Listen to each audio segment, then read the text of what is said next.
Podcast Show. It's the Sebon Podcast Show. Everybody's welcome. Peace and love. It's the Sebon Podcast Show. Bam, we're live. That's not my voice, is it?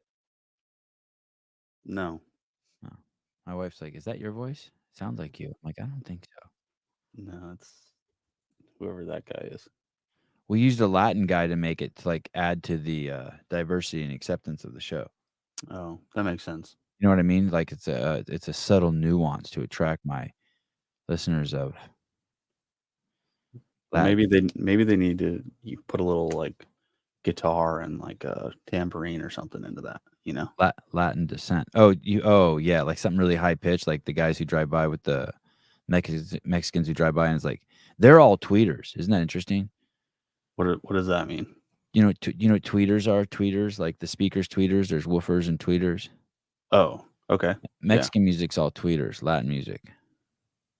Yeah, that makes sense. And tweeters are way more affordable than woofers. Woofers, like you need like an amp and shit to push them, and like Mexicans got it easy with their music. Like if you want really loud Mexican music in your car, you just need a shitload of tweeters. Right. Otherwise, you got to put like a bunch of audio equipment in there. Yeah, let me see. Classic Mexican music. I wonder if I can find like a song that's like, let me see. Is it mariachi? No. I don't even know what that. Does anyone know what that music's called? What would I want to know? Like you talking like this? When do let me play it. Let me see here. Yeah, I guess that works. Yeah, if the intro music that he made had that in it, it'd be way better. To appeal to that audience. Yeah, sure. Sounds good.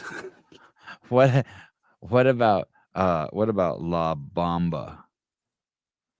La Bamba videos. Let me hear La Bamba.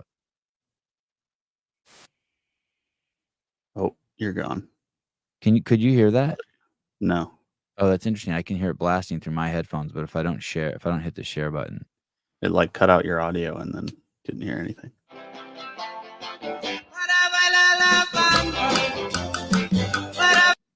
Yeah, I like that. Starlink Caleb is what they call him in the hood. In the old RV park. Hey, did you get a notification from Instagram for double authentication? If I did, I probably deleted the notification. Like you just ignore that. You didn't take advantage of the double authentication. Yeah, I don't really do that. I probably should, but I just don't bother with it. Did you? I did, and I regret it because now everywhere like I log in where there's Instagram, like I have shit I have to do. Oh yeah, like type in the code that gets sent to your phone number. I missed yesterday. You missed a great bit on front hole. There was some like cancer fundraiser, and they referenced they called the cervix and like people got upset and they wanted it to be called the front hole. Right. Can you imagine like using that term with your mom? Front hole. Front hole. My front hole's a little smelly. Front hole. What the fuck? It's as bad as saying front tail. But David, we did bring up something interesting. He's okay with back hole, and I am okay with back hole. Back hole, really? Yeah, just because the anus doesn't deserve the respect that the vagina demands. It seems disrespectful to call the vagina the front hole, but to call the anus the back hole seems fine to me. Okay. It doesn't demand the respect the vagina does. Hi, Greg. We were talking about how a cancer fundraiser was being criticized because they referred to the vagina as the vagina, and that was offensive to the trans community. They would prefer that it was referenced as the front hole. You can't make this shit up. Front hole. It sounds derogatory, doesn't it? It sounds derogatory to me. Front hole. Hey, those apricots on the back on your wall back there, those oranges kind of remind me of like the PragerU. They give me PragerU vibes. Yeah, I think that was just commemorating a 3-year-old or whatever What is Prager? Why does it do that? Let me see. not what eating the crayon. Oh my God, you got crayon on paper. Oh, PragerU just has the color orange with those white dots. I wonder what that symbolizes for PragerU. You know, their little. Look at I their think little. Google should be punished forever for taking them down. Oh, out of YouTube, like their piece on like 10 Commandments and stuff. No, it was more recent than that. It was I don't know what's the story. Look it up. It was only 24 hours though, and they put it back. Oh, they did. Yeah. Oh, that's right. And that's right. What was that? PragerU. That's right. Some SEALs were talking about what they had witnessed of people that they were fighting culturally, and it got called hate speech. That's right. PragerU received notice that its app was suspended and removed from Google Play. That's right. They took their app down. Wow. On Monday afternoon, put it once back. again, YouTube banned a video from PragerU, put out a 960 the Patriots' own. The video entitled "Born to Hate Jews" featured Kazmin Hafiz, a British Muslim who is a pro-Israel activist. In the video, Hafiz explains how he overcame the anti-Semitic indoctrination. And that was wow. Oh, last night YouTube retracted its hate speech label. Oh my goodness. You know, Greg, you know who Sanjay Gupta is, the CNN doctor? What's watching in restricted mode? What's that? I think that maybe for like when you have it in like for your kids, maybe. Okay. You have to like prove that you're 18 or something. Is that what it was put under? Watching in restricted mode? That's like where they met him halfway. Is that what the article said? Right. Yeah. It said it would be restored unless you were watching in restricted mode. Oh no, it's just a setting. Like you can just turn on restricted mode. Keep yourself from seeing things you shouldn't. Yeah, I guess so. Just in case a set of titties come across the screen, you know? Or anything that with critical thinking in it. Right. We heard the term laptop denier yesterday, and I just loved it. We can't make up enough of those. Laptop denier. Laptop denier? Yeah. Like if you think that the laptop's not real. Like if you think it's Russian disinformation, if you don't believe it actually belongs to Hunter. That Hunter There's going to be there needs to be a movie Laptop. Got it. There will be. How could you not? Can you imagine at one point he bought that laptop brand new and then just filled it with like text messages about smoking crack and videos of him jerking off on pizzas? You could probably have ChatGPT do it for you, right? They should tell the movie from the perspective of the laptop. They should personify the laptop. Oh, today was rough. He installed on me a video of jacking off on a pizza. I saw Sanjay Gupta interviewed Fauci a few days ago on CNN. And what's crazy is, I don't know if you remember, but Sanjay went on Joe Rogan, and Joe Rogan didn't even on purpose, but just destroyed him on accident. Sanjay just couldn't. He was just waffling all over the place. This was a couple years ago regarding the pandemic, but he did a 10-minute interview with Fauci, and it's so different than when Fox talks about Fauci. They're like, so what's it like being a grandfather? How's your wife? You know, what's your favorite baseball team? Why did you join the NIH? And he's like, I've always just wanted to help people. I mean, they don't ask him like, hey, so was there gain of research function? Where did it go sideways? They don't even ask him, like, they don't even give him a chance to defend himself. They're not like, hey, where do you think that the most false accusations are coming to you from? Like nothing. It's just 10 minutes. And at one point Fauci said, hey, it's undeniable that the vaccine saved millions of lives, and with no context. I mean, of the troubles that it's caused. It was unbelievable. Don't watch CNN. I have to watch it. Grace, hi, good morning, beautiful. I have to watch it. because I have to see what those people are being told. Yeah, I have to watch it. I may have taught you that. I think you did. Like, I'll force Yeah. myself if I'm in the car on a 6-hour drive that no more than for every 3 hours of Fox, there's 3 hours of, CNN. It's wild. You know what I realized, Greg? They're the feeling class. Maybe you explain this to me, actually.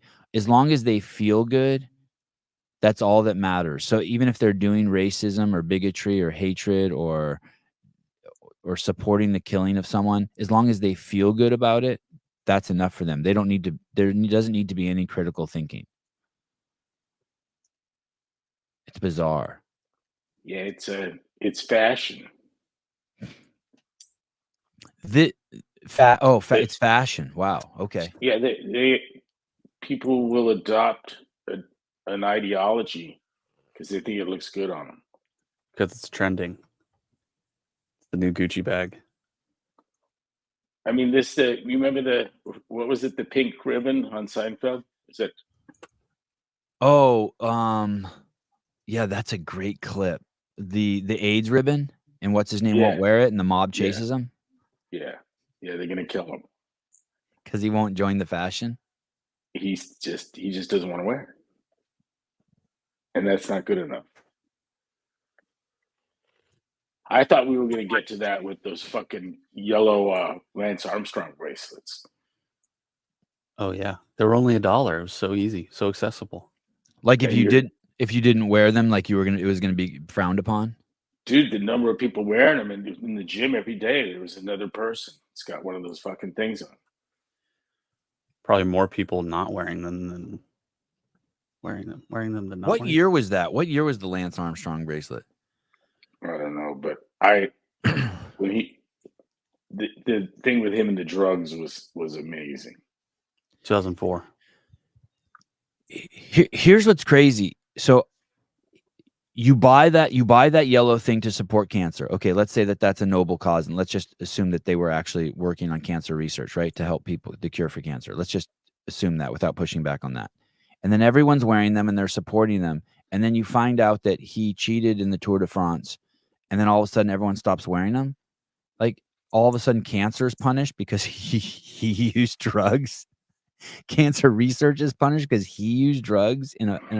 It doesn't even make sense. It reminds me. Do you remember when Milli Vanilli got busted for not being the singers of their songs? They were just the dancers, and when that leaked, and then all of a sudden all the radio stations stopped playing Milli Vanilli, and I'm like, what does that matter? Who sung it?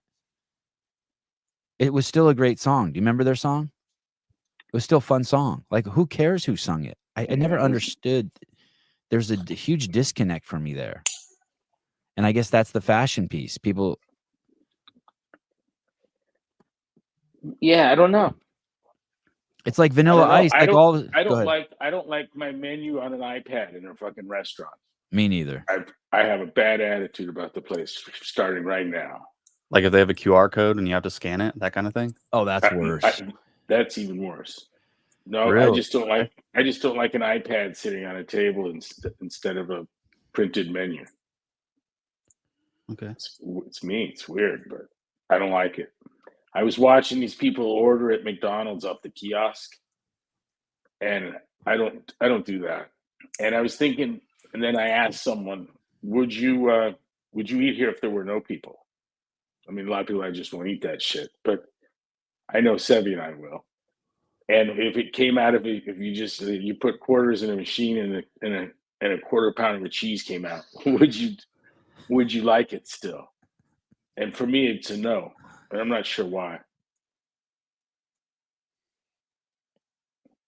Yeah, I want to see the guys in the back cooking it too. When I go to Jack in the Box, I want to see the guy pull the fries out of the fryer. I don't want a printer printing my fries. Yeah, right. Sevi, That kind of. Sevi, you're very disconnected. I know. I'm so proud. I'm so proud of it too. I'm so glad that I'm able to appreciate Milli Vanilli, even though they're not the singers. It makes me feel superior to other people. Hey, like I'm more real than you guys. Gutfield didn't know who Steph Curry was. Yeah, that's awesome. I was jealous. Yeah. I get that. Denise Moore became a YouTube member. Thank you. Best $20 you ever spent. Thank you. How are you all night members? Is that what it is? $20 makes you a member? $20. $20 a month. They told me no one would buy them. It's too expensive. Tyler Spildy, I went to a place with 10% upcharge for the staff, but you order on their website from the table, plus suggest tip on top of that. What? Yeah. I saw something that said if the both of you are standing when you order and pick up your food, then you don't deserve a tip. Oh, that's Like that's like just some basic logic, right? Yeah, I guess. I never thought of it that way. I just tip, but that makes sense. Say that again. Like if you're standing to order your food, like at McDonald's, like if you're standing to order your food and they're standing to like receive your order and give it to you, then you don't need to tip them. But like if you're seated, like if you go to a sit down restaurant and they come to your table and wait on you and like bring you water and more drinks or whatever and bring your food out, then you tip them because they're actually performing a service. I don't know. There's a little local grocery store I go to, and they have a tip option at the register. I always skip. They actually So that will would tell take you. you'd be a no tipper at Starbucks. Yeah, right. I'll just pay for the drink and leave. I used to tip at Starbucks. I used to tip $1 if they were nice. Like if the kid said hi to me and smiled to me and they were just nice, I rewarded them. That's all it takes. Hi, how are you? Look at my kids. Can I help you? You know, shit like that. When I go to Starbucks, I pay with the app and it doesn't even give me the option to tip. I just like have them scan my little thing. The app screwed those people. Yeah, for sure. Screwed those people. I don't even consider tipping them just because I'd like show them my phone and then they scan the little card. Out of millions of dollars. Screwed those kids out of millions of dollars. For sure.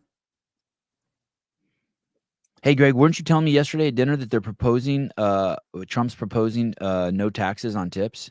That's what he promised. And then, what was it, 300,000 people there all got excited? His people numbers, in the service. I just love that. People in the service industry, that's how many there are? 300,000? No. I was his audience. Oh. Hey, that's fucking brilliant. I think so too. In fact, it's the first kind of smart thing that's come out of that their campaign. It's great strategically. And it incentivizes people to be cool at their job and work harder. And that's what we need. We need people to be incentivized to be cool. And those are low income earners, even at their farthest reaches. I disagree, Mike McCaskey. No tax on tips is pandering, just like the Dems do. I disagree completely.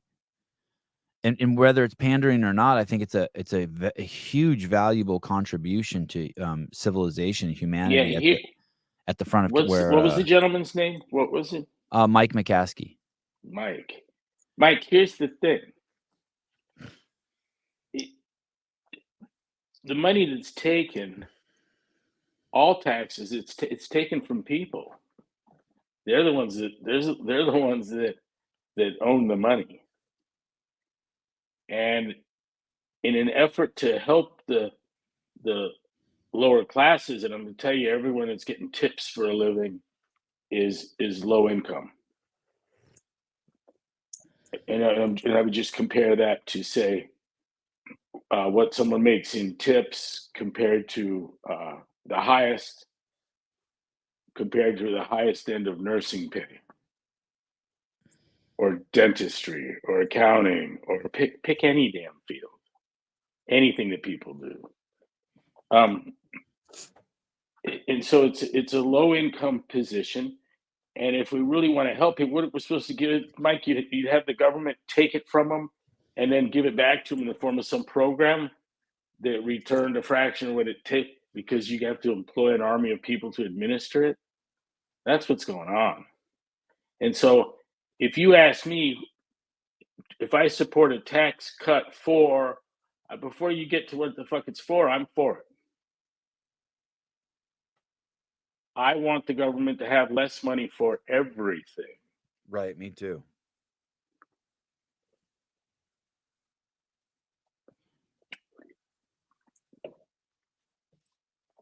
Is this a Coke product? Leaf. Pure Leaf. Let's see. Black iced tea.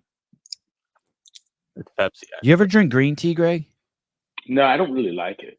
It's supposed to make you live forever or something. Yeah.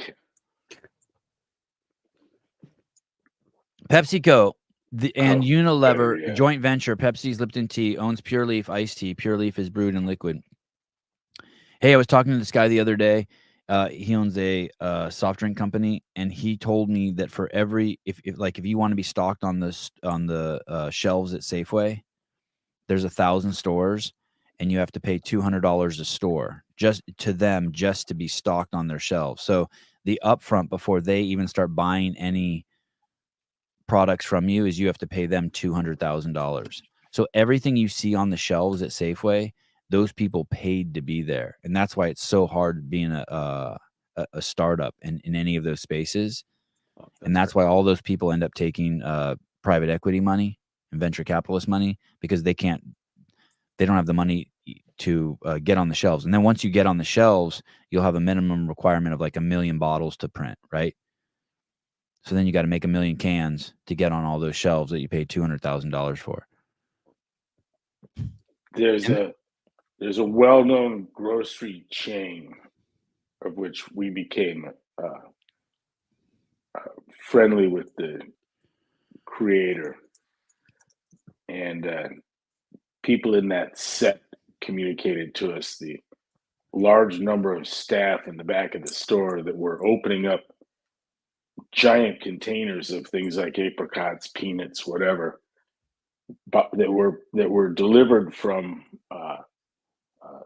the biggest of the brands, and they were buying them in bulk and then rewrapping it in little cellophane packages, and Yes. an old timey kind of label, and putting it on the shelf for $3, and so they could make just crazy money on little bags of apricots and walnuts, and you're getting them from Blue Diamond in 500-pound bags, Yes. like 100 people in the back, like Santa's helpers, repackaging shit. Look, Bryson knows. Bryson knows. I didn't say that. Hey, you know what's crazy? They That's it. I like Whole Foods, but I tell you where it grates on me. There's brands of things I want. Like if I'm getting pepperoncinis, I want the Mazzetta, and I don't think they'll have. Whole Foods doesn't carry. Oh yeah, they got their own little weird brand. Yeah, it's something else, and they might even be taking the Mazzettas and putting them in a new bottle and making up some fucking name, I heard that also what they do, Greg, is they'll even buy it packaged individually there, and they'll open the individual packages, throw away the packaging that it came in, and then individually package them in their packaging. That sometimes they don't even buy it bulk. I think that's what they do at Trader Joe's. Save the environment. Is that what they do at Trader Joe's? Yeah, they just repackage whatever other shit, and then it's just put a Trader Joe's label on it. Carlos Cueva, I worked at Whole Foods. Oh, good.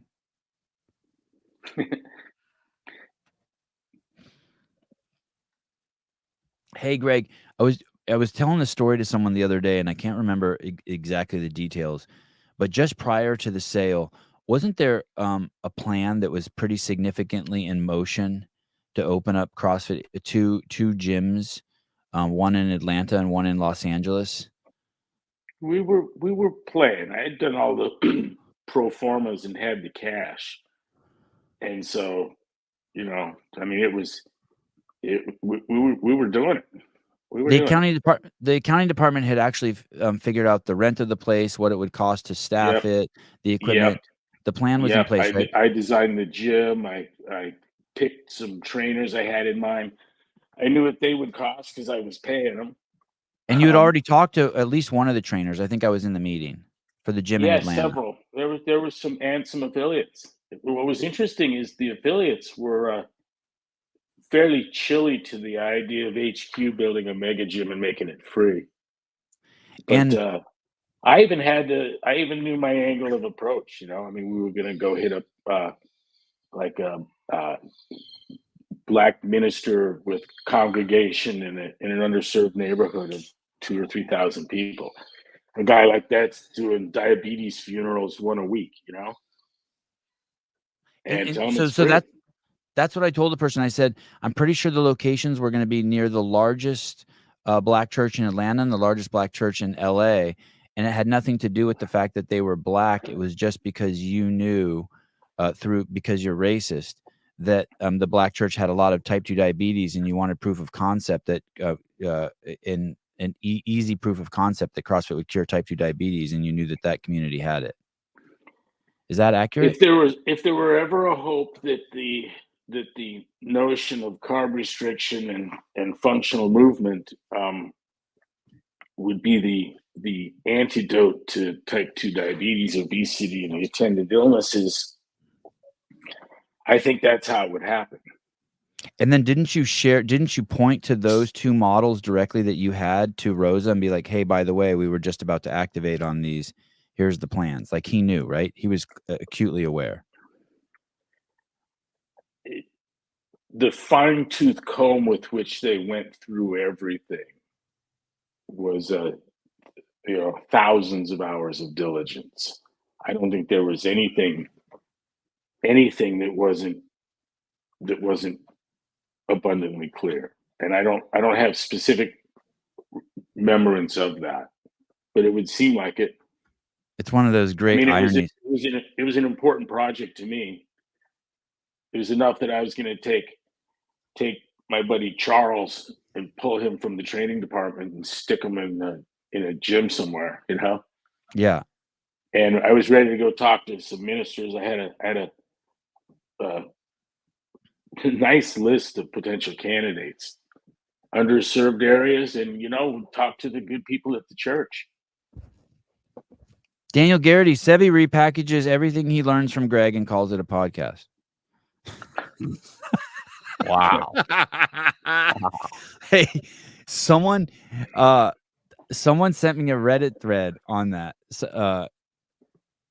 Sevi doesn't know anything. Well, he just takes Greg's stuff and regurgitates it. I'm okay with that. I'm fine with that. No, I'm sorry for he used to fucking be a liberal, and we fixed that. And then the rest is self-enlightenment. I mean, you see the world through a different lens rather than a bag of shit over your eyes, you know? I'm perfectly okay with I'm doing you a huge disservice. Greg should get a cut of the podcast. I'm doing Greg a huge disservice by perverting everything he says, putting a vagina metaphor onto everything he says.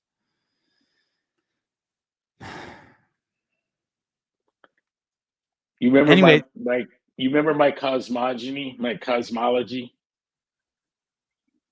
Yeah, I do. Yeah. Is that different than different than everything's a mating strategy? That was different than that, right? Yeah, it's a failed breeding strategies. Remember that? Yeah. I remember you got me into that for like a month. Everything that anyone did, I put through the paradigm of it being a mating strategy. It was we were in Denmark, and the guy goes by on a bicycle with a boom box. How big was it, Sebi? Dude, it was half the size of the bike. It was like he was carrying like furniture. Yes. God. And he had this on so loud. I mean, it was like 1,000 watts of blazing music as he pedals by. He must have had 4 car batteries to run it. And Sevi's asked me, what the fuck is that? And he wasn't asking what we see. He was asking what would possess a soul to do such a thing. And I told him it was a failed breeding strategy. He thinks he's going to get that it's so loud and it's so obvious he's going to get some pussy somehow. Yeah. He's got, yeah. I totally saw it. Yeah. Wow. Start Wow. doing Without Greg and Dave, Sevy would have blue hair and a septum ring. Without Whoa. Dave, Sevy would be full of estrogen. Jesus Christ. Oh man. He'd be wearing have a face tattoo and wearing a tube top. Oh my God. That's too far. Holy The tube shit, top's dude. way too far. Tube top is way too far. I'm coming after you. Oh my goodness. He was never known to tie his t-shirt in a knot in the front. Yeah. Yeah. I came to work one day. That's how hard it was working at CrossFit HQ. That's the lack of inclusivity. One time I came with my t-shirt tied in a knot and they told me to take it out. Yeah, you had to send him home. Yeah. Oh my goodness. That was the toxic work environment. Yeah, the gym and I remember that very clearly. I remember Holdsworth and the team, the accounting team, working on that, and I just remember being in half dozen meetings about that. And I thought that was going to be. I was getting excited just from the filmmaker's perspective, like, wow, we're going to get some crazy content out of there. But obviously, the thing that I think that people, the irony is that it had nothing to do with the fact that those people were black, but it was just that demographic had a large variety of the people that you wanted to prove concept of what CrossFit can do to how it can help humanity. And that's I think that's the part that the current regime misses, is that you can do those things with it not having any skin color component. Like, you can just stay true to your mission, which is to cure the world's most vexing problem and forge elite fitness. And you can scoop up everyone. You don't have to play any of the fucking corporate games. You don't have to do any of the virtue signaling libtard stuff. You can just be a good person. We were told you couldn't drop F-bombs in public. Fuck that. Told you can't have a vomiting clown. There's no fucking way. You cannot do that. So I mean, all right, that settles that. 2 vomiting clowns. Yeah.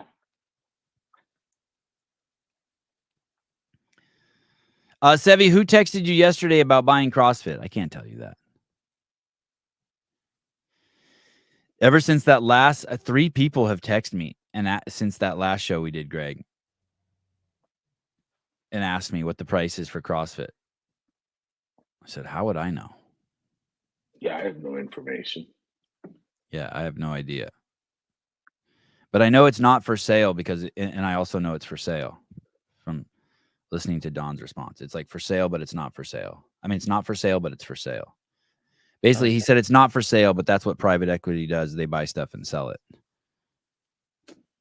So it is. I think I know what he's saying. Yeah. It's just fun. I find it funny too, though. I can also imagine it being for sale and not telling him. But listen, just is it for sale? Dude, you can buy Walmart if you got the fucking cash. Right. Everything. I mean, Elon bought Twitter. Yeah, I mean, that's on a even whim. if they don't want to sell it to you, it could be done. So I wasn't, my wise ass remark was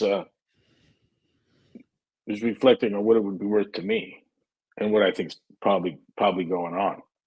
I don't have clearer visibility than anybody else. But I know that I'm cringing at some of this shit that everyone else is cringing at.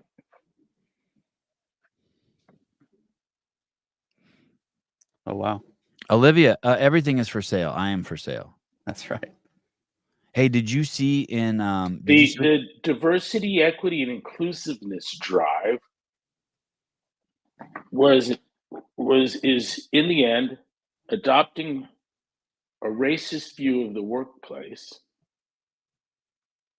creating a racist environment in your workplace to be fashionable and attract whom and support what?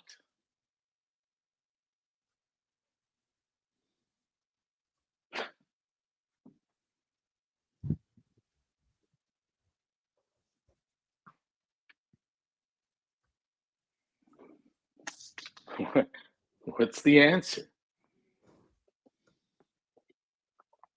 I heard someone say Boeing tried it, and right. planes started falling from the sky. Right. Did you see the CEOs retiring? Of Boeing? Yeah. Yeah, he's early on when the planes were falling from the sky, he gave notice. But it was like a year away. I think it was last December he said he was going to quit in December.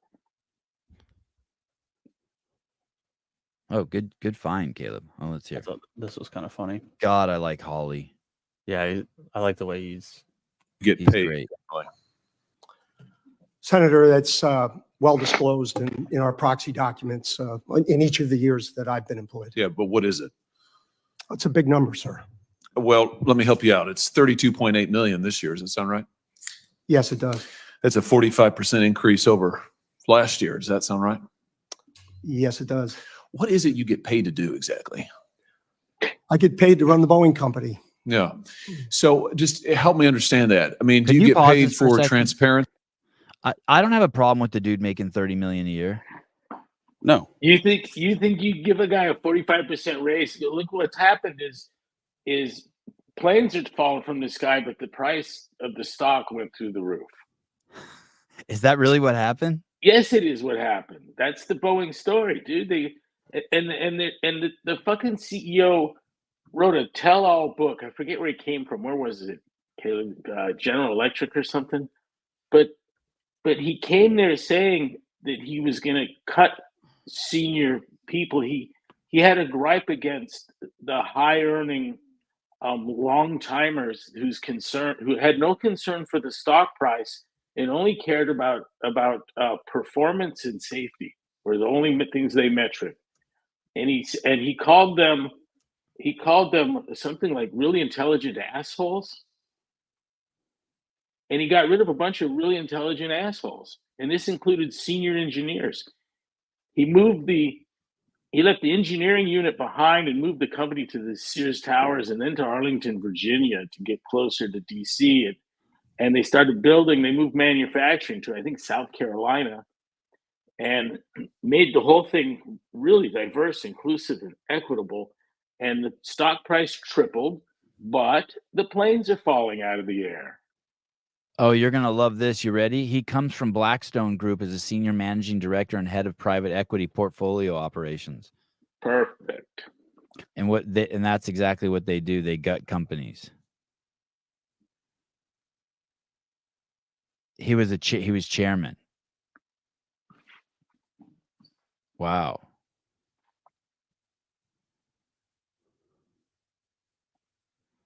His salary is 1.4 million and he made like 22 million in bonuses. Well, 32.8 this year. Yeah. 45% increase from the year before. He gave 20 million to Virginia Tech. That's probably for taxes, right? It doesn't say where he worked before.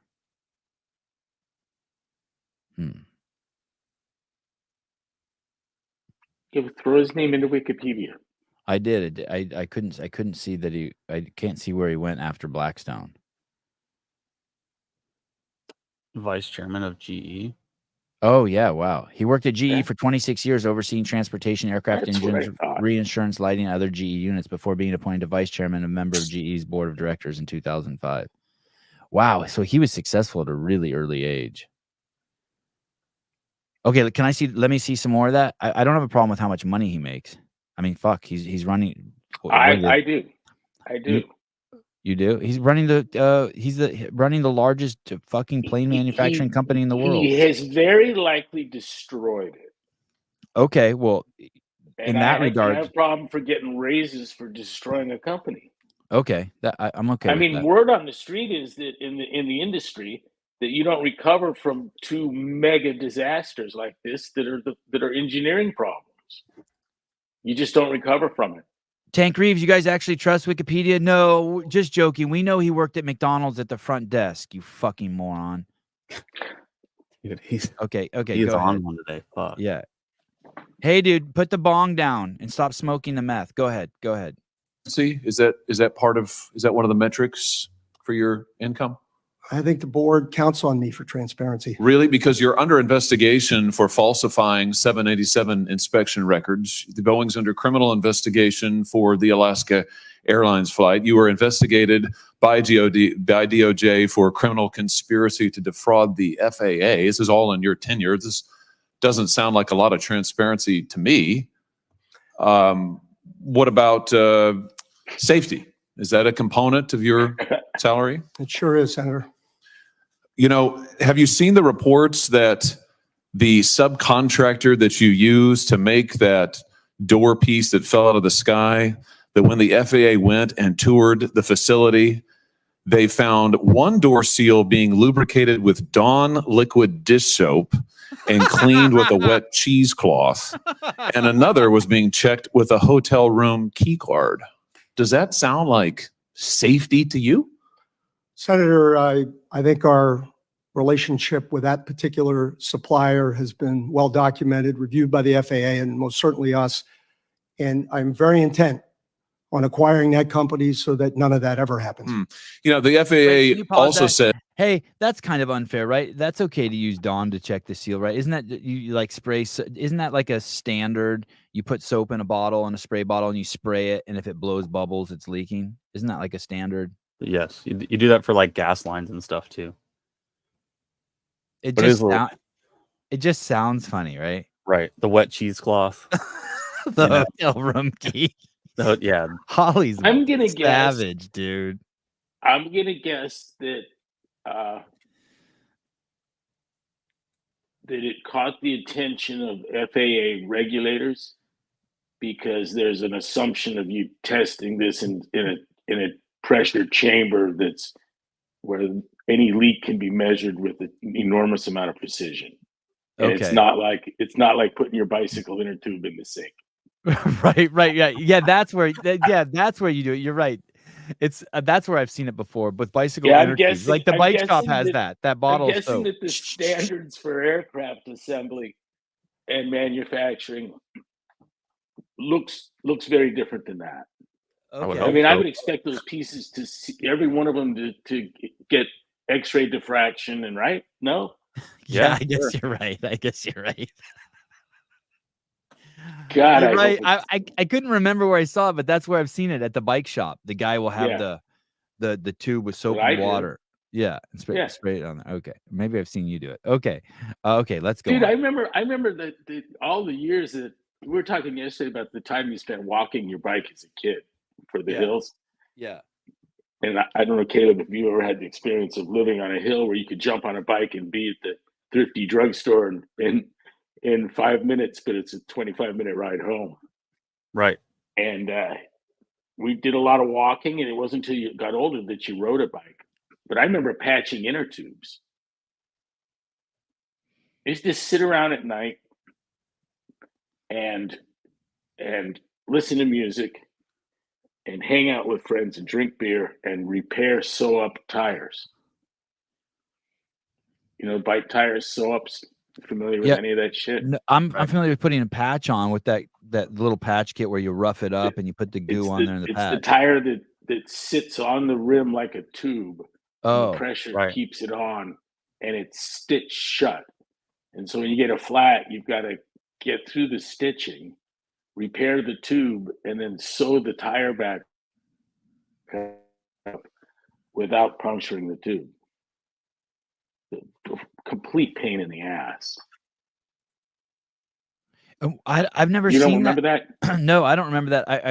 I've been to the bike store and I had a bike one time that didn't have a tube, and They would- don't. I don't think those are around anymore. and they would seal it to the rim, but I don't ever remember the sewing part. Where did the sewing take place? No. The tire itself is sewed. Oh, it would sit in there like the tube. Yeah. Oh yeah, no, I'd never seen that. I had a bike with a solid rubber tire. God, that bike sucked. Tubular race tires, also called sew-ups, are an alternate to clincher tires. Often lighter and more durable than clinchers, tubular tires feature a completely rounded, blah, blah, blah. Look it up. So they do still make them. That's a tough world. What do you mean? What's tough about it? Just like changing those Well, tires? I don't know. I guess nowadays I should just buy them and throw them away. But they were expensive. They always have been. You're in a different tax bracket now. Yeah, that's true. You have a full tank of gas. You buy So what I'd do when avocados. I'd get you'd have spare tires, sew ups, and you'd put them on, pump it up, and then that night you're going to be sitting around watching TV, drinking beer or whatever, and fixing tires. But you have to unstitch the back, the piece that sits on the rim. It's all round, right? The whole thing like a hula. Yeah, yeah. And you stretch it over the rim and pump it up. Well, the part that touches the rim has an incision that's been stitched shut all the way around on the inside. And you have to cut that, pull the tube out, and be lucky enough to find where the puncture is, right? And this game is aided with soapy warm water. What did you sew it shut with? Like a wax thread? More sew-up thread. No, it was a tan-colored shit and waxy. And did you heat it with a light or anything to seal it? No. Just had it. No. Matt Burns, I used to work at Raytheon for 10 years. The bullshit that the union protected was disgusting.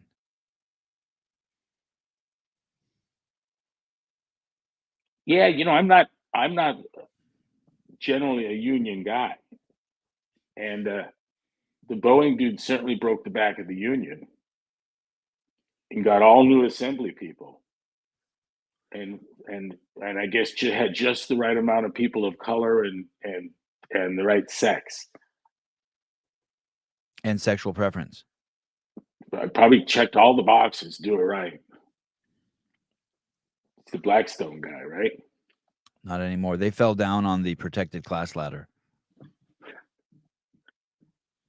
There was there's already an app to make sure you're not flying on a Boeing plane. Oh, wow. And it's not the old stuff that's falling from the sky. It's your new shit. Imagine that. Imagine if the F-150, man, this year is no good. It's not not nearly as reliable as last year's model. Southwest just had a problem on one of their 735 Maxes last week. Yeah, it was another. Plane. What was that called? Dutch roll. What's a Dutch roll? God, that sounds like something that should be like up there with like the Dirty Sanchez or the Rusty Trombone. The Dutch roll. I think it's when the wings start teetering back and forth. I think the backup computer got in a fight with the main computer for control of the plane. There was one other. What was the other comment? Did you read the AI is bullshit piece? And it was specifically on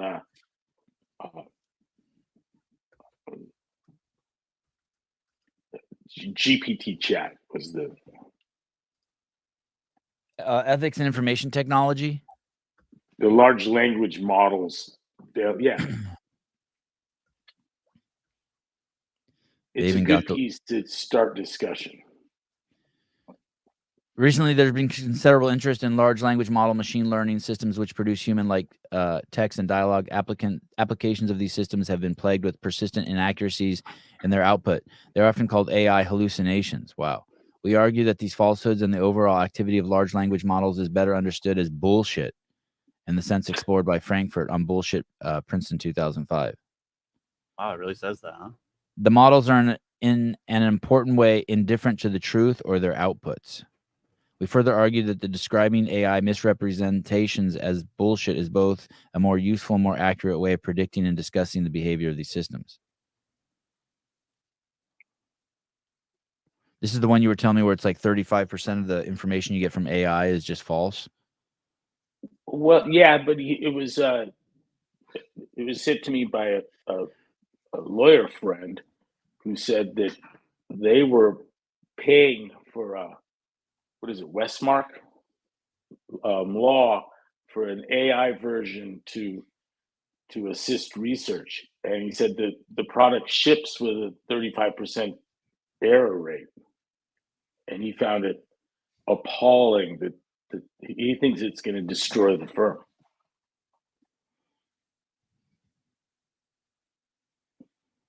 Man, there's going to be a Or lot maybe of dumb. there's more real, not destroy the form, destroy the practice of law.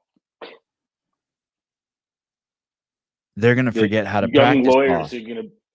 Young lawyers are gonna be pumping out this bullshit. I heard something the other day that I swear was AI. I don't want to say what it is in case I'm wrong, but it came out of the CrossFit space, and someone read it to me, and I was like right away, like, how can I know if something was written by ChatGPT? Can you just grab it and put it into ChatGPT and be like, did you write this? No, but I know there's an app that you can. Let me see if I can find it. Somebody sent it to me. I can tell you how to tell, but only the difference between something well written and AI generated. What I can't tell the difference between is idiot writing and AI. Mm. It's artificial stupidity, and it's pretty fucking good. And it has all of the hallmarks of idiot writing. And what that looks like is once you get past the hurdles of usage, punctuation, grammar, what matters is word selection, sentence order, paragraph structure, and the relationship of one paragraph to another. And the AI shit doesn't do any of that. It fails early. Punctuation's okay, the usage is correct. The paragraphs are odd, and their relationship to one another is bizarre. And they'd make the hairs stand up on an English teacher's head. But in an era where people are, using text slur and slang in place of grammar and spelling, AI is smarter than their writing. But here would be my challenge. I could give you a list of 15 publications that have a 50-year or longer track record, and you could take any 5 paragraphs from any article in any of those and then shuffle that up and offer that against some chat GPT on the same subject, and I'll nail it all day long. All day long. The chat GPT never can form an argument. Mm. There's no journey. If I get you to write one paragraph, I'm setting you up for that second paragraph, which is taking you to the third, which is taking you to the fourth.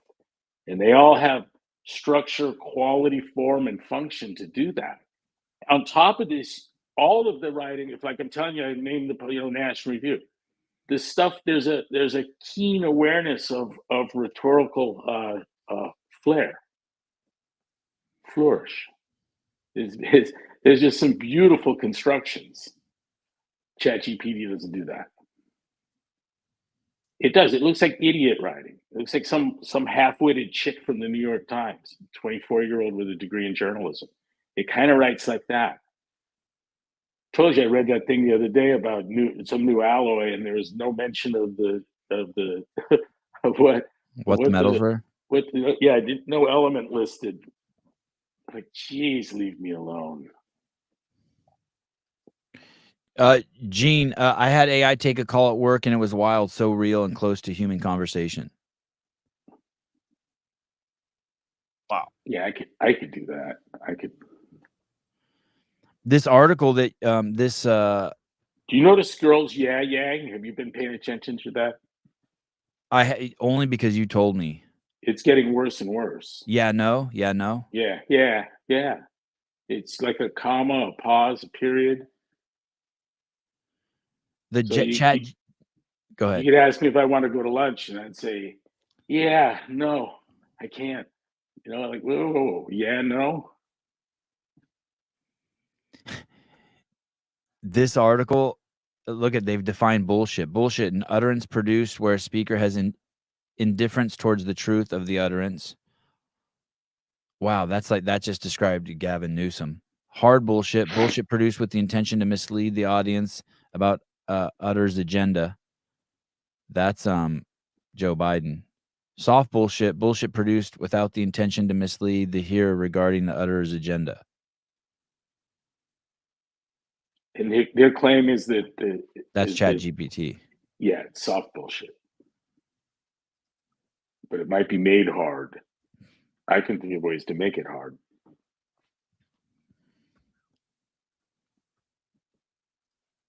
So many people are using it now. Good. Hey, if it can't make an You know what it argument, does? It lowers the bar by which a writer can become brilliant and well known.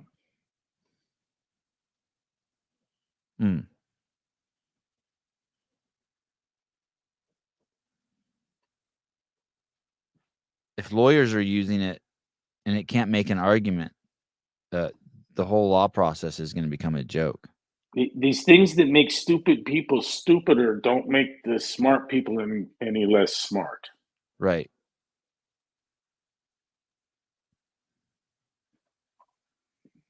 It's at the point, it's like Travis says, you don't give a kid an iPhone and he's one of the best kids in the fucking state.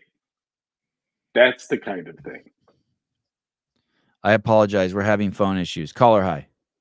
Hey, what's going on? You know, I was just having an argument with someone about ChatGPT or whatever. I use it for my work. I use it to write contracts, send emails, proposals, estimates on my website, whatever. And one of my employees is like, well, that's what's wrong with America. You don't even know how to form a sentence. I'm like, but I don't need a calculator most of the time, but I do need ChatGPT to help me write things. So I feel like it is it's an awesome tool for all of us who are like, are Lex Dixit. You know what I mean? Give me an example of what you would ask it to do. So I work doing like house washing, pressure washing, window cleaning, and I need terms and conditions so that customers understand like liabilities. Like if I scratch your window, that's part of the work. I'm not taking liability. If I'm pressure washing and your house gets damaged from that, I'm not liable for it. But if my ladder falls over and dents your car, I am liable for it. So agreements like that. And can't you just load those online? That's like generic term agreements anyway. Like I remember I used to do that for when we would go film documentaries. We would just go online and download a generic piece of paper for them to sign. That's like a standard release, like a release of the use of their image. It's just a standard. It's just giving you a standard. Oh, you're right, but I can either go to ChatGPT or I can take 30 minutes to go search for one. Gotcha. You know? Gotcha. And like I'm horrible at writing in general, but like I'm very good with numbers. So it's helped me. And I've even asked it to like, hey ChatGPT, I'm starting a second business. How would you write a business plan? You know, I know this probably sounds so stupid to so many people, but like I come from like a pretty rough background. So like, you know what I mean? So I feel like it's a great tool for some of us that are like a little less educated. All right. Thank you. I appreciate that. Yeah. All right. See you guys. I understand. Where I see it is it gets weird is someone will be like, someone will type into it, I want to start a nonprofit and I want to help fix the climate. Can you write me a mission statement?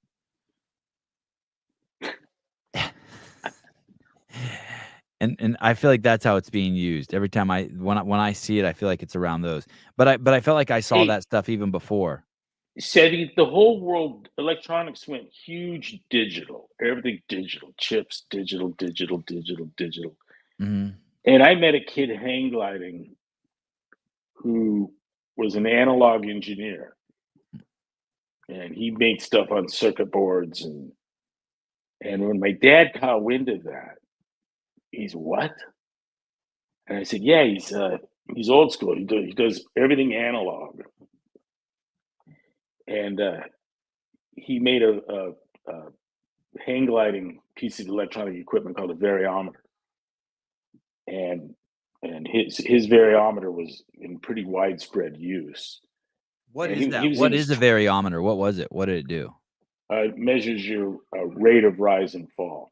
Okay. And you could see it when you're on the hang glider? There'd be like a little... Yeah. Okay. Yeah. And was it a was it also analog? There's a needle and it made a beep. Okay. And I don't think I have variometers right. What is it actually measuring? I forget. But when my dad found out that this kid was an analog engineer and made this thing, he had to meet him. And next thing you know, the kid's fucking living with me and working for one of the laboratories that my dad's running and getting paid a king's ransom. Why? Found an analog engineer. The crowd, everyone went digital. And it was extremely valuable. There was a great need for that.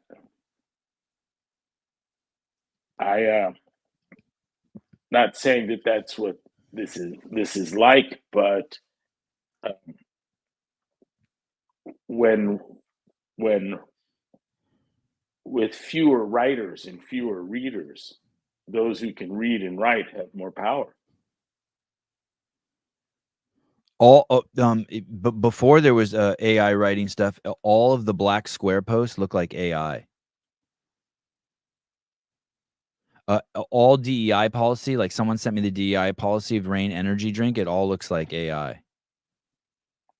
Even though it's not, it's just substanceless. I was invited to one of the nation's preeminent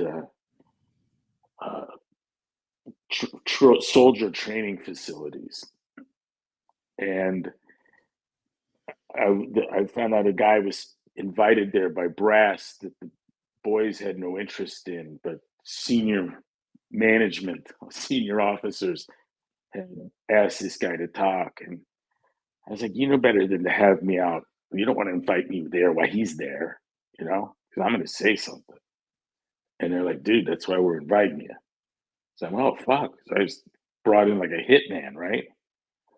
And I listened to this guy talking, and I came away believing that I could write a program that would generate text that you could use to win grants and take money from generals. And you got to talk about alcoholism, suicide, depression, wife beating, resiliency. You just ad nauseum, right? And it's big dollars. And the guy didn't have a fucking thing to say, man. He putting up these Venn diagrams, and he sat through this shit, and I was just like, I can't believe anyone's listening to this. And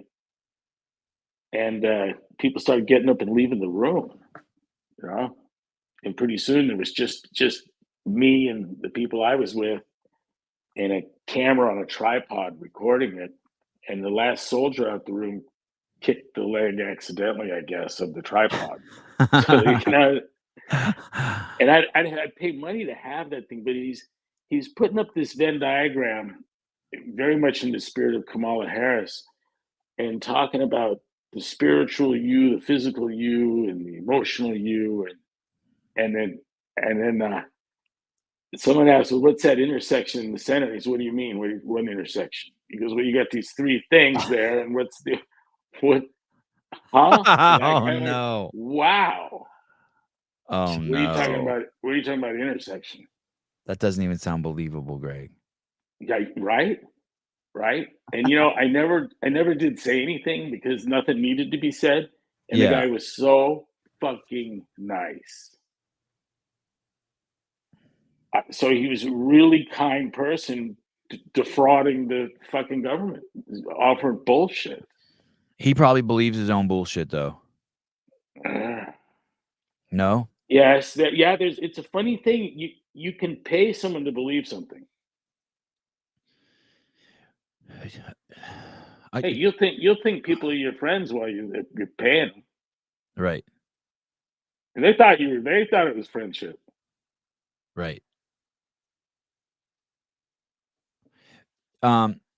Big John Young, off subject here a little bit. Does Greg indulge in any ridiculous sports like slap fighting, toe wrestling, car jiu-jitsu, unicycle, hockey? Is there unicycle hockey, Caleb? Let's find out. That doesn't sound ridiculous to me. I've done all stupid shit as a kid. I won't do any of it now. We used to sit around this pyracantha bush, cross-legged, and you were allowed a rock and a piece of string. So we bring the thread out. Everyone would get your own little rock and a string, and we'd lay it onto the pyracantha bush until the rock in your hand and the string were covered in ants, and then swing it around and tap your buddy, and you'd put a line of ants on them. Wow, And that's and you could for first brush them off and make some and put some, but pretty soon someone became overrun with ants, and you get up and run off, and they're biting you, and it was like fuck. what an That's like awesome game. Is that a great game? Yeah. And we played on unicycles. We took bamboo and then had these canvas book bags, little backpacks, cheap canvas backpacks that everyone had. And we filled them with ice plant buds. So you'd have 25 pounds of ice plant buds on your back. And you reach back and pull one of those out and stick it on the end of your bamboo on the unicycle. And you can fling that thing probably 200 miles an hour, knock a guy off. A headshot would knock you off your unicycle. Wow, that's an awesome game. That's amazing. Isn't that cool? You'd see a hand go back and you'd turn away and wince. And if it hit you in the head, you'd come off the unicycle. Holy shit. And it wasn't the force of it.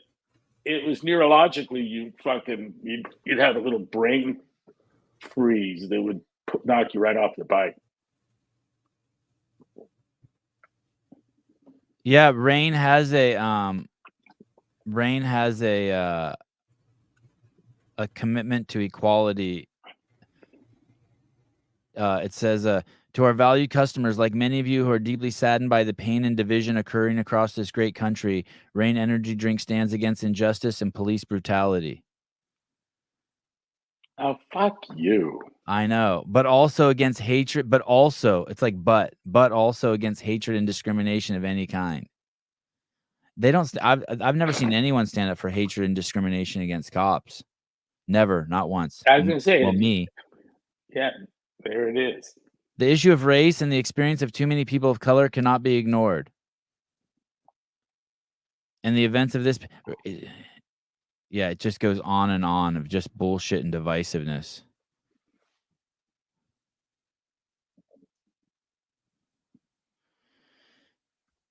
Yeah, it's fucking crazy.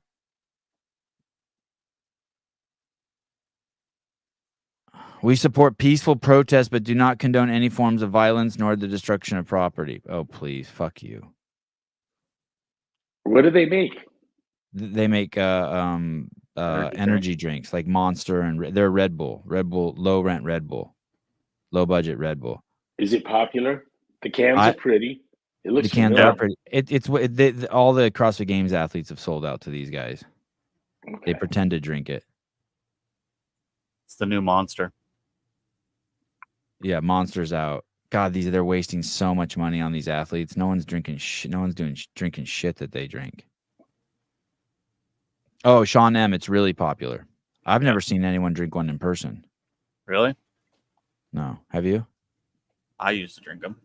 Oh, there you go. Then I got on. Listen. One year at the games, everyone had compression fabric. Yeah. Everyone. I remember that. You had to have that shit, or you had no chance of winning. Austin Malleolo had it like up to his eyeballs. Do you remember that? From his eyeballs to his toes. Do you remember that? He had a burqa. He had a burqa compression suit. The people that were making it insisted I try it, and I was like, no thanks. No, you got to try it. And I remember going into the bathroom on the airplane to take it off. And it was like some crazy gymnastics. I got one foot on the toilet, one on the sink, and I'm trying to peel this shit off of me. I would have given anything for another Bloody Mary and a knife. But anyways, you had to have the compression fabric or you had no chance of winning. And 2 years later, no one has it on, but you have to be in an ice bath or you have no chance of winning. 2 years after that, they're not doing ice baths, but they got the tape. And the more tape, the better. It's on your titties and your ribs and everyone's wearing the fucking tape. Everyone. What's the matter? I'll put some of this kinesiology tape. We'll put it on your knee. We'll put one part on one of your chakras and like fuck. And now that's gone. On your front hole. Yeah, you put some on your front hole.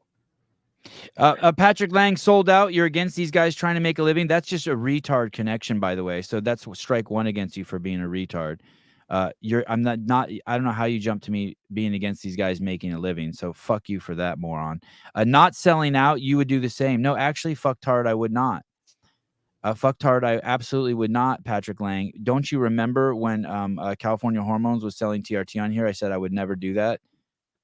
And just so you know, a gym support company offered me a 6-figure deal that I turned down because I didn't believe in their product. And if I were to take money from Rain, I would absolutely tell you that I don't drink that.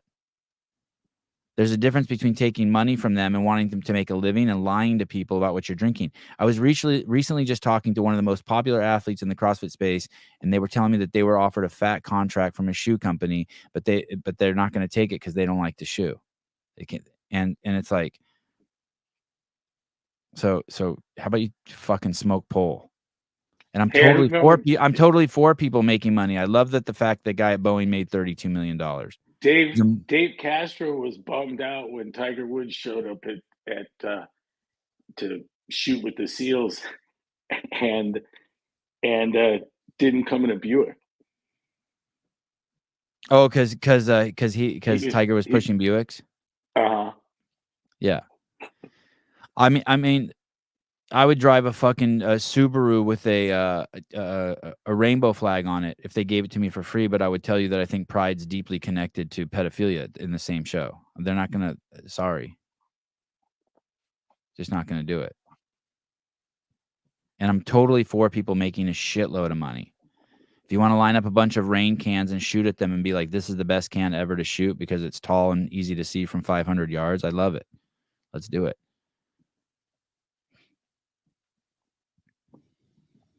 And hey, I could have sucked Noble's dick too and probably gotten a fat sponsorship for the podcast.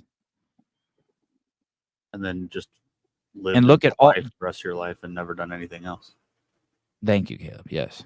Hey, look at all the people who conformed. Just watch where they end up. Watch all the people who end up conforming and don't stay true to themselves. Watch what happens to all of them, especially in the CrossFit space.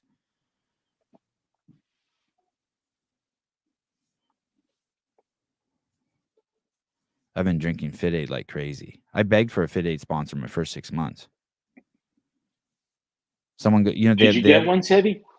Not yet, but they had the word creatine on there, and someone's like, "Dude, it's such an it's like there's so I forget what the word is. There's so little creatine in there, it doesn't even matter." And I said, and I'm openly say, "Yeah, I don't care. I just like the word. I like the white can with the gold writing on it, and it says creatine up there, and I like it that it tastes like cough syrup." You know what I mean? That's like I like that. It's enough. I don't like the fruit. I don't like the ones that all the boys are drinking, the energy drinks that like taste like I'm drinking bubble gum. You know what I mean? Like the, yeah. I'm ripping them. I am ripping them. I think all you have is your word. Yeah, that one. Yeah. Those are treats. I always have one of those in the fridge, like just sitting there, like just in case. Like if there's a fire, I would drink it. Like to keep one in backup in the fridge. That's it. All you have to do is tell that you can sell stuff and tell the truth. It's not going to stop people. They sold California Hormones sold a shitload of TRT. People probably looked at me and be like, "Hey, yeah, I don't want to look like a little pussy like you. I am going to get on that." You know. You can just tell the truth. When Greg went after Reebok, when we signed the Reebok contract, they made a shoe that claimed that it made your butt fitter. And Greg made fun of them on Twitter for it. Shape ups. And instead of Reebok leaning into it and using that to be like, yeah, we've signed with someone who has integrity and he believes in our nano too, they got all butt hurt. And it's like, hey, they should have just leaned into it. Yeah. I told them explicitly that any performance advantage claimed by apparel was going to be countered by me. I'm going to call it bullshit. And I said, your job is to make apparel that doesn't get in the way. Don't worry about enhancing performance. I'll do that. What you want to do is make sure your fucking board shorts don't need to be pulled out of my crack every fucking squat. That's what you need to focus on. Yeah. It's part of the move. Squat, squat, yank, squat, squat, yank, 5. Nailed it. They I told do. me that the shoe, I told them no lift on the shoe. I said, like, what do we go through all these sports, none of them have an elevated heel. Not for competition, no. I go, well, CrossFit's not going to be any different. And they were surprised that the athletes, some wanted heels, some not, but when they exposed them to less, they preferred it without telling them what was going on. So, some of them are just that way. But they told me that the flat shoe had no box appeal. It had a box appeal. I'm sitting around with all the designers, and I told them, you just got to hit the clear button on that thought. Fuck that. You need to reorient your aesthetic. And in fact, that's fundamentally the theme of A Better Beautiful. That we had reordered the aesthetic in terms of the female figure. That rather than chasing some hyper idealized standard, we let the chips fall where they may when you eat right and gain enormous functional capacity. They changed their models there because of Greg, just so you guys know. So they have these synthetic styrofoam. I don't know what they are. Dress forms. They're dress forms. Dress forms. And they had these bodies. And Greg told them, hey, that's not the bodies of our CrossFitters. So they built these unique dress forms for women with larger backs, for example. Of spectators, offered them some kind of gift certificate if you'd get in the scanner. And they went back and they showed us old dress forms, new dress forms based on the CrossFit Games attendees that were offered a coupon for getting in the scanner. And it was interesting that the females' waists were slightly bigger, but their back and hips were so much bigger that proportionally they had smaller waists. Mm. It was really interesting. It's kind of like the mannequins you now see. Like have you ever seen like the pot belly mannequins? Like they got fat mannequins now. Yeah, I saw some in Lululemon. You saw fat mannequins in Lululemon? Yes. Holy shit. Yeah, yes, I saw it too. Yeah. And that'll be good. That'll be good for the brand. And I saw crazy shit, by the way, people, on a half dozen accounts with audiences up to 200 people. And kudos to Reebok for doing this. When Greg would come to town, they would gather, up to 200 people who worked there in the design department, and Greg would lecture them on design. Here's the dumb meathead fitness guy would lecture them on design. It was great. It was like when they gathered, it always fascinated me when people would do this. Greg went to Harvard Business School many times, but I'll never forget the first time he went to a room and there were 200 kids in the room or something, 100 kids in the room. And then they also filmed it and sent it to, that's not a fat model. That just has huge tits. That's a pregnant model.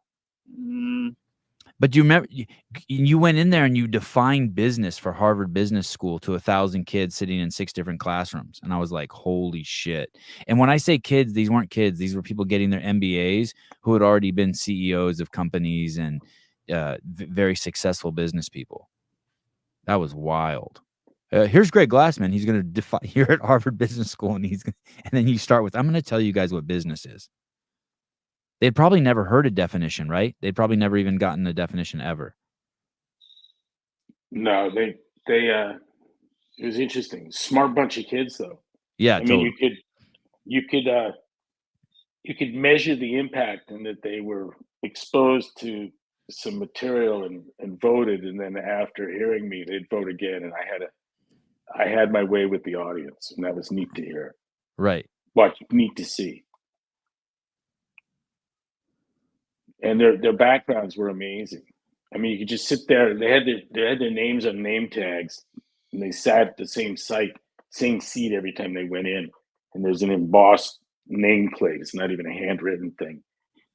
And so some chick could say something, you could look her up, and they all seemed to have resumes already. There was a very, very pretty gal at one of them that ran a family cattle concern with several 100,000 heads of cattle. And she was brilliant. Like I'm like, wow, man, they invested nicely in her. Mulvaney's sitting there running all these people, right? While we're sitting, while I'm Oh, talking. Googling the students. Yeah. Uh-huh. And it was an impressive lot of people. And the classroom was beautiful, right? It was like Amazing. conducive to like Amazing. the classroom respected the level of intelligence, the design, That's where we and the got the decor. chalkboards in the schoolhouse at HQ. That's how I found US marker boards. From Harvard. I believe so. And it was that triple tiered slide up thing. It almost Right, felt like like a maniac push it up. yeah. It almost felt like a parliamentary setting. Like the classroom was an It's a standard amphitheater, kind of setup. a wooden amphitheater, Yeah. but not modernized. Like I went to UC Santa Barbara, and it's a modernized version of that. This one was more in the round, and there was lots of wood. It just felt intelligent. It felt smart. Felt like a old school library. Each classroom was like that. Beautiful. There's a guy building a house in Scottsdale with my landscaper, and the guy sat in on one of those early classes. Oh, So really? Yeah, and he's asked to be introduced, reintroduced is the way he put it. But He it's was a interesting student that at Harvard when you came and spoke there? I go and speak there. What was that like? Probably 10 years ago now. If it was one of the very first ones, they said Right. I've been out 4. How many times It did you was like speak there? 5, 5? 7, I think, 6 or 7. Okay. So 6. So it could have been 12 years ago now. But anyways, he's building a multi-million-dollar house. And you spoke at the School of Divinity, not just the business school. The School of Divinity got their hands on you too, right? Yeah, I mean, we meet some great friends there. I said I wasn't sure if CrossFit didn't have more in common with a biker gang than a business. What do you think Yeah. what do you think the chances are that I can do a Kill Taylor World Championships at your gym? Sorry to put you on the spot, but not sorry. Totally can. Like when? You want my projection on the due date on it? Done date? Yeah. I think it happens this summer. This summer. Yeah. Okay. And oh wait, I was thinking after October. year. I was thinking in the winter when it cools down a little. Let me ask Elliot to guess. Well, what's going to happen is they're going to have the air conditioning and all the windows hooked up, and the trades that have to finish on the inside might possibly be able to do so in an air conditioned building. And I was thinking about like making it like super exclusive. Let 100 people pay $500 a head, and there'd be a taco truck, and it's like a 2-day competition, a couple hours each day. That you use it under any design you want. Be your production. God. I'd be willing to loan the space and to help with the workout. And could people swim in your giant pool there in their bikinis? Yes. Yes. Okay. All right. So pool party, World Championship Kill Taylor event. How many people? I was thinking 100. Charge $500 a pop. Handle that easily. Yeah, and then like 10 athletes could qualify for it, and it just be basically really short days though. You know what I mean? Like 2 workouts one day, 2 the next day, all in the short time domain, and then really it's just eat tacos and party.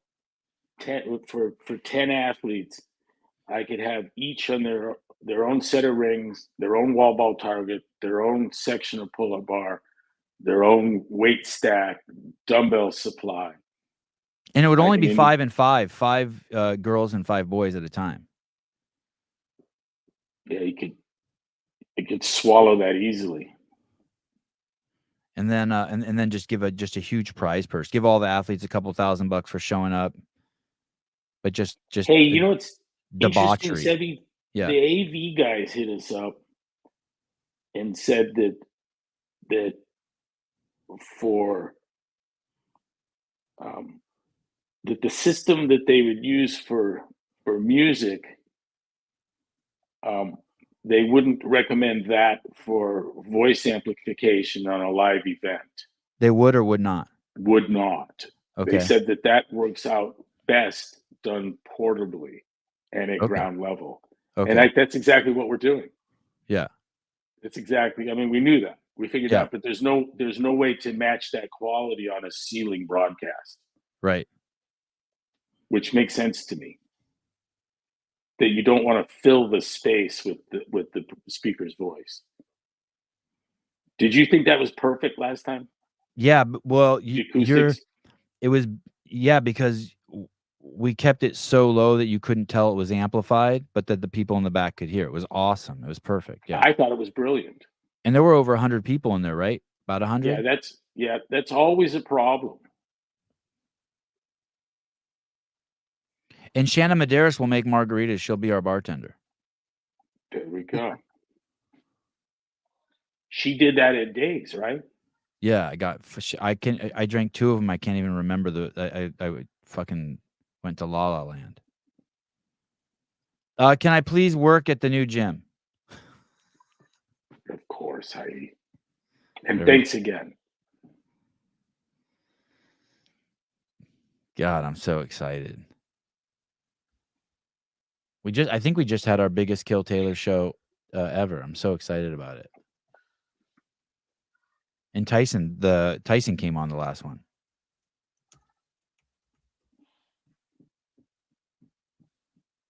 So we've got pull-up bars of varying diameter in the new gym, color-coded.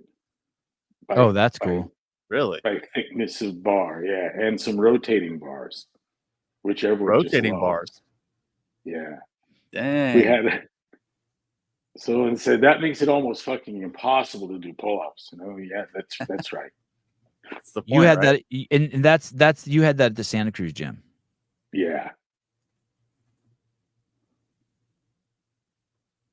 That gym was fantastic. No one's ever done as much with 2,500 square feet. Jeffrey That was Birchfield. Sorry, go ahead, Greg. That was a special gym. The Santa And Cruz with the gym. trusses in this space, the opportunities to do things with cargo nets and ropes and rings is just unlimited. We're going to be able to go to perambulate under the, swing from ring to ring to ring, down the length, across the width, down the other length and back. And that's like what? Almost 300 feet of travel. Yeah, that's nuts. Your kids are going to love that. That'll be so cool. Yeah. We'll be accepting only $100 bills at the front door. The Question. boat was a blast. I saw Yeah. that question. Greg, how did the boat run last week? Amazing. And Amazing. And you've taken it out twice now. You're in Santa Cruz 3 times? Yeah. Yeah. Twice. The weather sucks. I don't want to go out. I don't have no interest in going out in the fog, But Hey, I what got are an you doing Axle today? Bar 37 XC, and I love it. Are you going to the museum today? No, they're going to the aquarium. Oh, yeah, that's what I meant. The aquarium. Are you doing that? No, I don't think so. So you're here. Yeah. And Maggie's got lunch with Colette.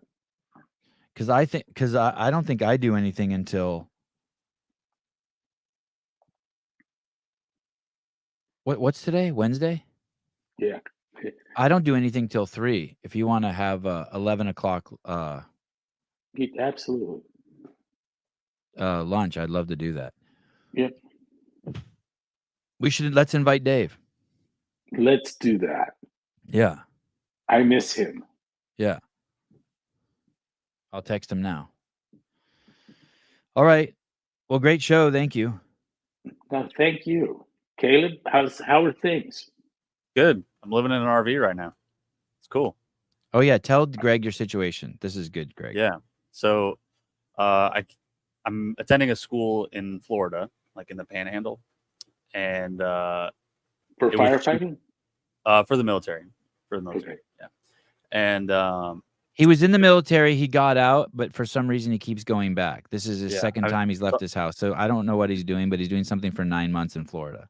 Yeah. So I'm in the Guard now, and they just asked if I wanted to go to school, so I said yeah. And needed a place to stay, but it's really expensive to get to like rent a furnished house or do anything down here. So I was looking around, and my wife and I decided to buy an RV instead. And so we bought an RV and we drove it down here, and I parked it on base, and we're just living in an RV for the next 9 months and going to school. Yeah, it's pretty cool. The base, We're like the base 5 lets him minutes have from- it there for 5 months, Greg. He can be there 5 months, and then he has to kind of like figure out his situation. But also, one day before Kill Taylor last week, he I went out to West Marine, that like boating store, Yeah.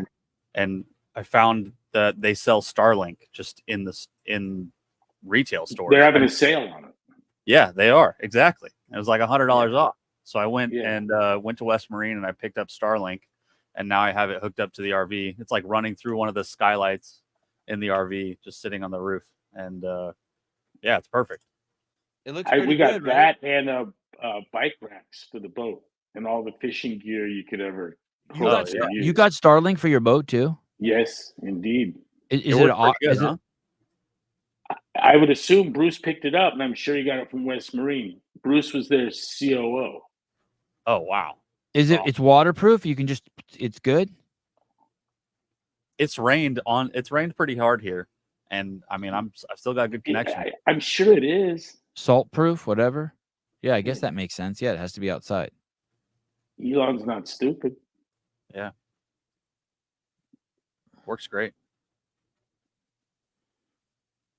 Oh, Seti, was that fun going to Catalina? dude, awesome! I didn't want to come. I wish we could have stayed there like 3 days. I want to take our kids and just stay there like Let a him week. go. Yeah, just let them Just go. Turn them loose. Yeah, exactly. Hey, As dude. soon as After they're as something, soon as they're car proof, I think we're gold. what do you mean? They know not to get hit by cars, Yeah, don't run out in front of a car. and there's no cars really on Catalina. Not very few.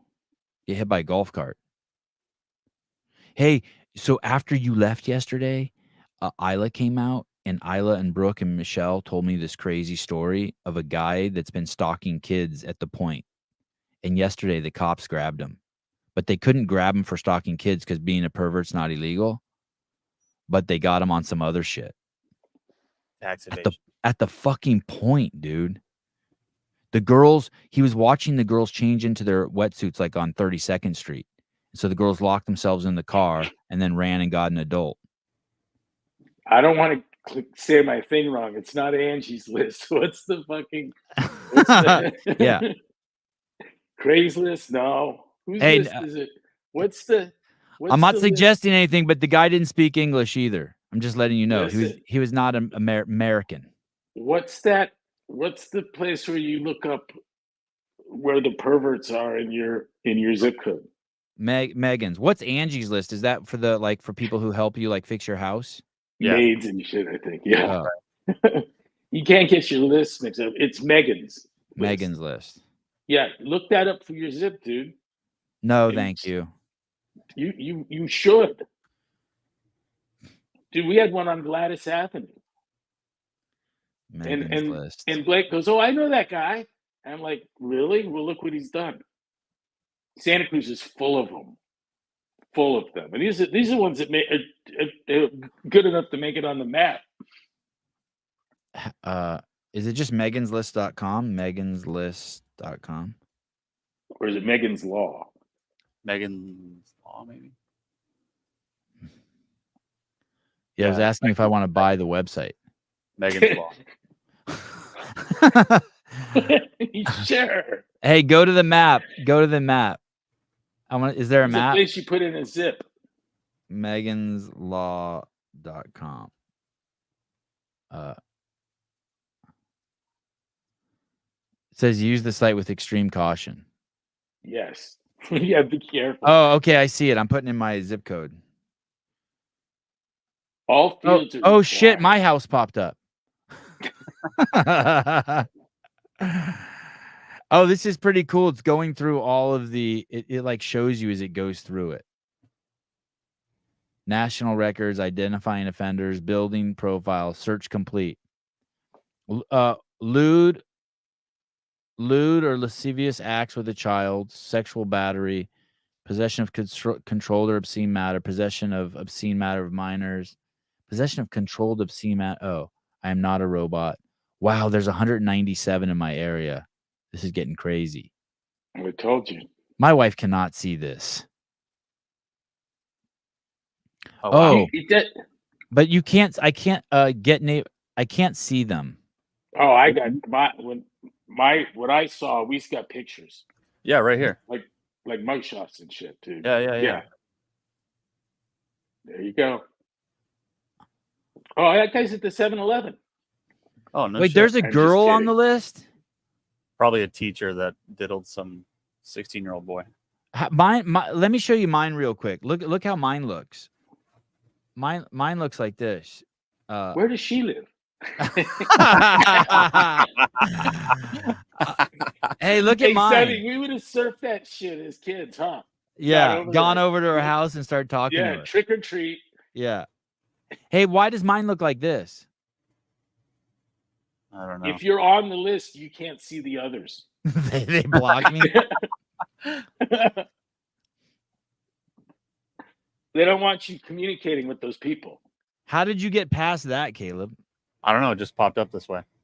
Just gave me pictures. Did you put get neighborhood watch data? You have safe search on. Safe search. Yeah, probably.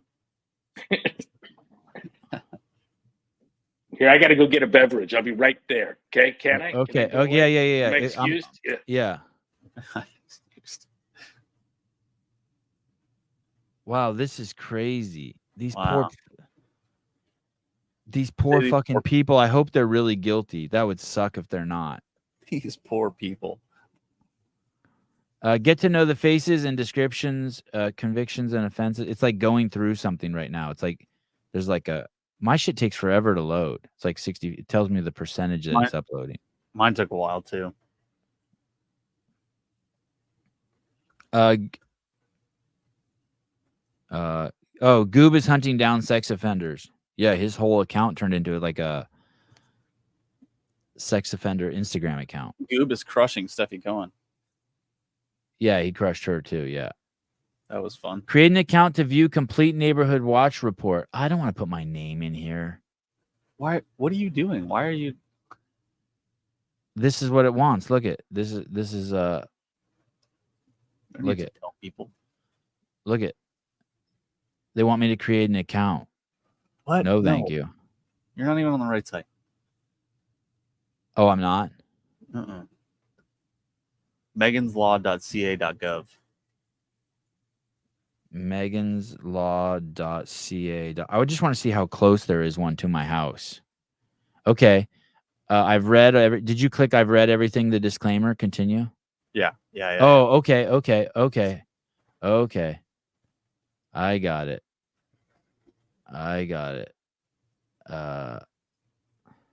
And then I just did search by zip code, but you can be more specific than that. Yeah, I typed in the street. Offenders registered as transient. Yeah, fine. I'll click that too. Transient. I'll put within 2 miles.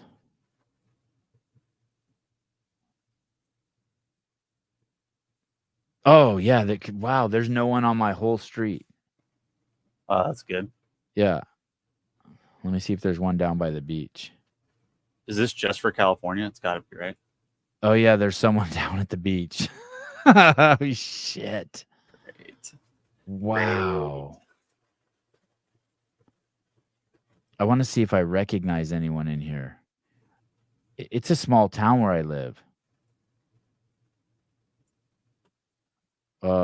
1, 2, 3, 4, 5, 6, 7, 8, 9, 10, 11, 12, 13, 14, 15, 16, 17, 18, 19 people within a 2-mile area.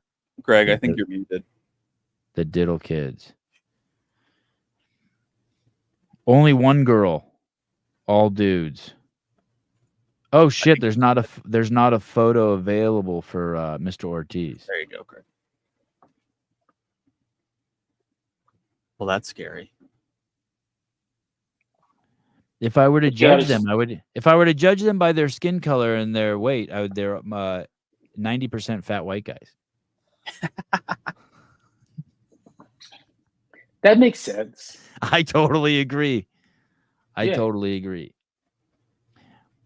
But I think only like 2% of the people. I think Native Americans outnumber blacks in Santa Cruz. I think I saw that one time. And when you see Native Americans outnumber anything, you know that other population is tiny.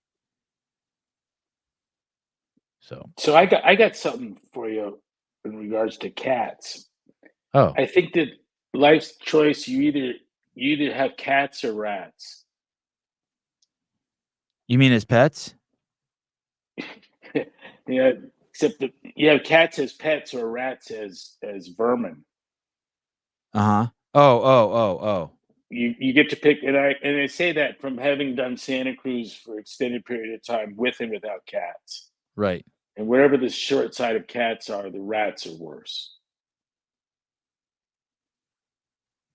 I think parking at your house one time cost me $1,500. I've spent 50,000-60,000 on Rat damage? repair of rat and dog damage. Oh, I got a dog that goes after rats. yeah, I remember your And- dog destroyed one of your cars going after a rat. Several. Pulled a bushing off of a Suburban. That's The right. mechanics at the dealership didn't believe a dog could take off, but we had it. It was a bushing on the front axle, right? Some bushing underneath it. I don't know where it was, but we identified what it was because Rip had it, and we looked up the serial number, and it was a part to a Suburban. Just throwing that in Google, like a 12-digit number. Are you 50 or 60? Do you have a beard? Live at home with your disabled mother? Play Call of Duty online? We want to hear from you. Diddler. That's not cool, dude. Trying to reach out to you about That's- your car's extended warranty. That's not cool, Jake. Yeah. Hey, Jake Chapman, we had a friend who had a couple Jack Russell Terriers. I mean, they're a handful, but yeah, they're a handful. Was that it? I don't get the Jack Russell. To get rid of rats and shit. But those dogs have a mental illness for sure. That should be called the mental illness. Yeah. Like, those dogs are crazy. Does anyone in the chat own one of those? Holy shit, they're crazy. We had a friend who had a couple of them, and it for like 3 years they ruled his life. I think he eventually got rid of them, right? Yeah, it's not a recommended dog. No, no. Unless you live on fucking 100 acres. Yeah, Mulvaney had all those Jack Russells. Yeah.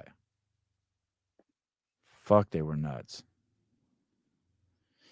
My neighbor has I don't think I can have cats at my house, but my neighbor has a shitload of cats, and they're awesome. And I find dead gophers and dead stuff in my yard all the time. They come in my yard and kill the shit. But I think a cat would get killed on my street, don't you think? Because the street I live on. I do. Yeah, I don't think I can risk it. Some cats seem to learn though. I know. I can't believe their cats survive. Oh, when I drove home, when I drove the kids home last night, a coyote ran across Soquel right in front of me. Little one, They're skinny. everywhere. Yeah, little one. Rhett saw it. My boys didn't see it.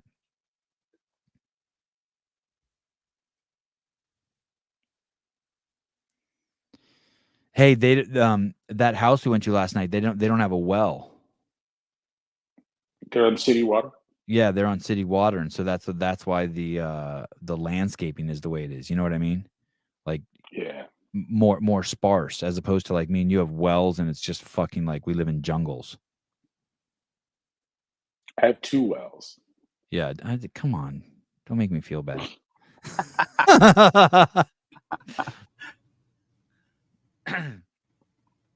When I bought the house, they said there's an old well. So within the first month of living here, I went and dug up where the old well was, and they had filled it with concrete. I guess you have to do that legally, so you can't tap into 2 spots. I mean, you can because you got the ag land and you have like the 100 trees rule or whatever. What were you gonna say? This would be my the only place I've got that would really be good year round, you know, to come to in a things got in a bad way. Oh, right, This right. would be the off the grid spot, but ironically, it's kind of where the worst of the shit creating our problems is. Right. Hey, are you need to get a pool there? I heard Maggie say that yesterday, and I was like, God, I need to put pressure on Greg for that. Yeah, I think I'm cleared hot for the pool and a second story. Oh, you did get that. It looks like it. Hell yeah. Yeah, pool there. You're gonna have 5 fucking kids in a second. 5 kids under 12, under 10, under 11. All right. I'm gonna go inside. Do it. Play with Thank the you. a little bit. Yeah. And then I sent a text over to Dave and you for cilantros at 11. Beautiful. Yeah. All right. Come by here and get me. Okay, I will. All right. Bye, Caleb. Wish you could join us. Me too. Good to see you, Greg. Caleb, can you tell us what the course is you're taking? Yeah.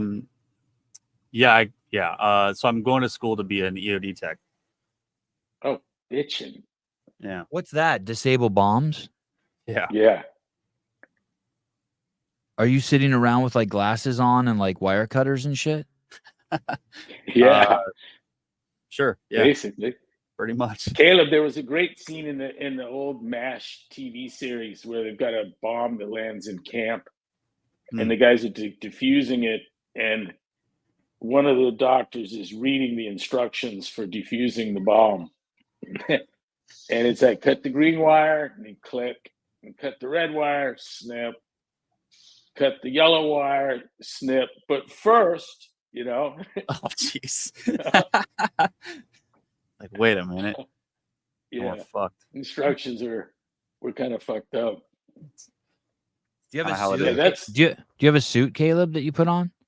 I mean, there is a suit. I don't have one. Like Every day you don't put it on, like everyone isn't sitting around in class in the suit.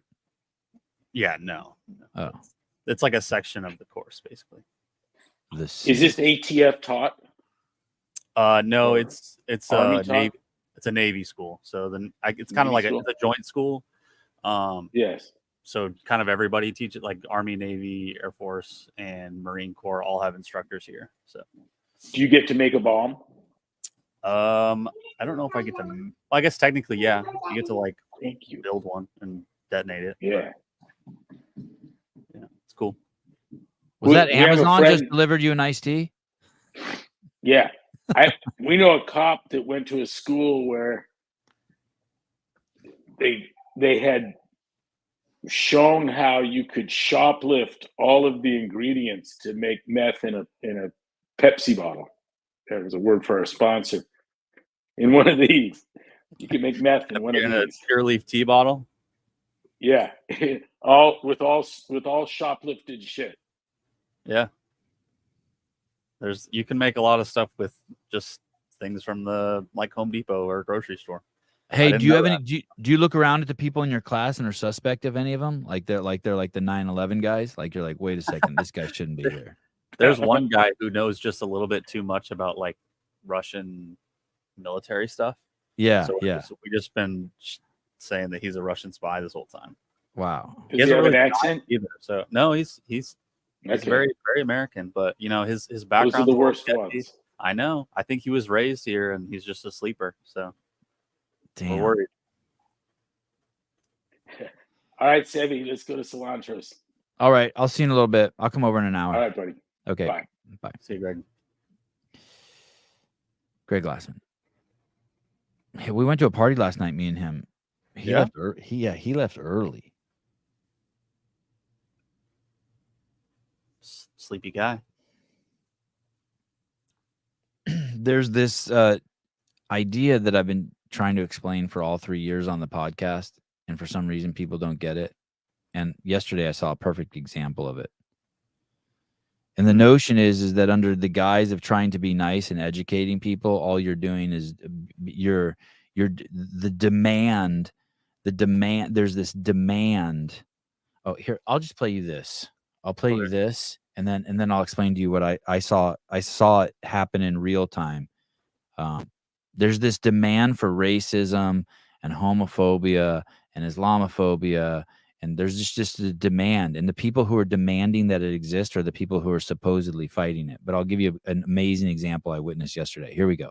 Because white people were once racist does not mean I'm going to sell out my life. I'm going to ask less of myself and claim that I'm being held back by victimization. And that's what is what is so startling to me. The way that you see now of reinventing, as I say, the oppression in your mind, the same oppression that is fading out of the world. As it fades, you cling and reinvent it, rebuild it. And so you now become the racist overseer of yourself. Just because. And that's, I used to say that all the time in the first year of the podcast. Do you remember that? Holy shit, we were just about to be free of racism. And now the world's, because people are still racist in their head, they're demanding it come back. And they're trying to see it everywhere and project it onto everything. So yesterday, my son comes up to me and he goes, "Man, I heard something stupid." And I go, "What'd you hear?" And he goes, I heard someone say that, I heard these girls say that they're going to go play boy sports. And I go, "Oh, why is that stupid?" And he goes, "Because there's no difference between boy and girl sports." And I go, "Who told you that they were going to go play girl sports?" And he said, "I was watching a Sky Brown video." Do you know who fucking Sky Brown is? Sky Brown's like the youngest person ever to go to the Olympics. She's this female and she does all this fucking stupid fucking girl power shit. And so she, in the name of trying to do girl power, she introduced to my boys that girls are inferior. And it's like, holy fuck. That was the classic example. And he goes, "There aren't girl sports and boy sports, right?" And I'm like, "No, it's just fucking idiocy." Like, why the fuck would you teach? Like, in the name of trying to say that girls can do what boys can do, she introduced to my boys that girls are inferior. And she's demanding that the world see them as inferior and that they're doing boy sports. Caller, hi. I'm just a squirrel trying to get my nut. Understand, me too. Just a humble monk trying not to fuck all the pussy in the world. Later. All right. That was it, huh? Fair Wow. enough. It's just fucking wild. I just don't understand how they don't see that. That's what Pride Month is. That's what Black History Month is. It's just this fucking demand that it's there. Demand. We're demanding. Yeah. You've become the creators of it.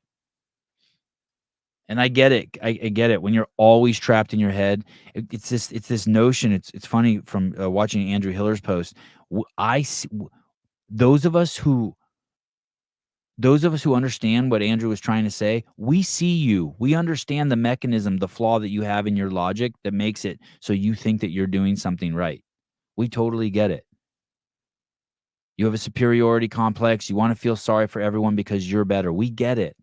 I understand that it's coming from a noble place, but what you're doing is just hurting people. Like really bad. Like you're getting people fucking killed. I'm off to coach. Love you guys. Good job, Heidi. Go save a life.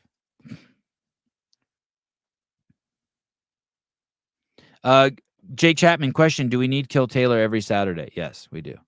Thank you for the question. Sure. Yeah. Silly question, but it's okay. I liked Taylor's interview on Clinton and things.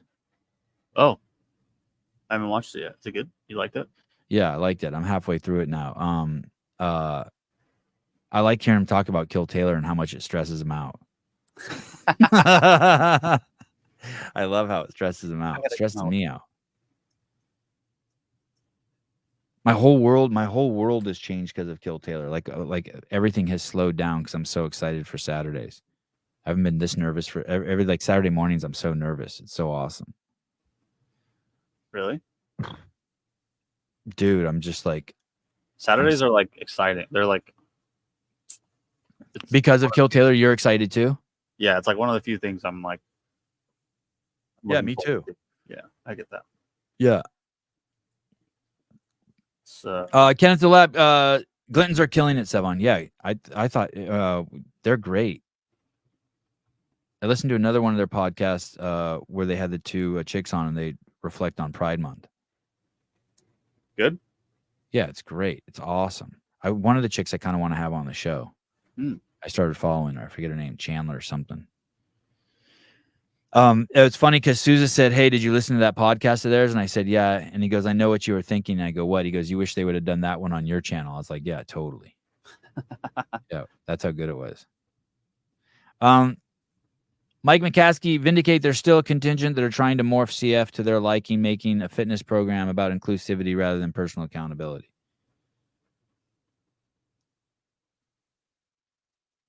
Oh, Mercedes Chandler. Yeah, that was the girl's name. Yeah.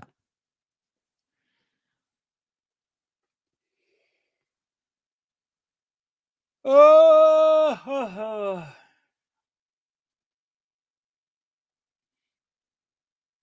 I'm not going to Avi gets to skip surf camp today because he has to go to a piano lesson at 11. Sounds like oppression to me. And my mom's taking him. That's cool. So then I can go to Cilantro's. What is this? Oh. And this phone thing really is fucking bumming me out. Do you have any thoughts on how I can fix it? Caller, hi. Just buy another Roadcaster because those seem to work real well. Dude, what's crazy? 3 of them. Maybe I should swap. I should swap back to one of my old ones that was like shitty. It's crazy. Maybe. Yeah, I think maybe I only have 2. Maybe I left one with. I gave one to Will. No, I probably have 3 in here somewhere. Yeah. Secret time. Nobody's listening, right? Nope, just us. Me, you, and Caleb. Remember when you were kind of on the fence about the Kill Taylor shirts and should we sell them? Do you think any of them will sell? Yeah. I just don't want to waste your time. I don't want you to make them and they waste your time. What? We sold a fuckload. Oh, you did? Oh, that's awesome. That's awesome. Taylor called me and he's like, who gets the money from those? I was like, me. He goes, all of it? I said, yeah. And I go, don't ever worry about that again. He said, fine. Gets the money for that. Take care of you. Don't worry about Motherfucker. Who gets the money for that? That's good. Yeah. You get Caleb Starlink gets the money for that, motherfucker. Thank you. Hiller post deal. I was having a discussion with somebody in the comments. Mm-hmm. She was arguing with me because I called her a victim. And she said, I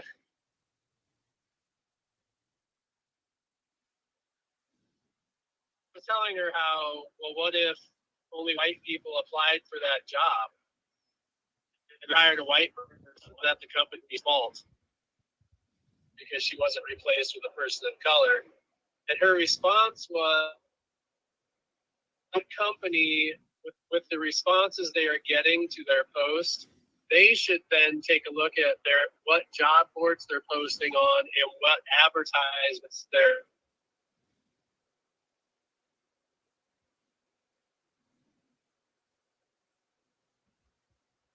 Hello? Is this mic on? It's not the company's fucking job. Yeah.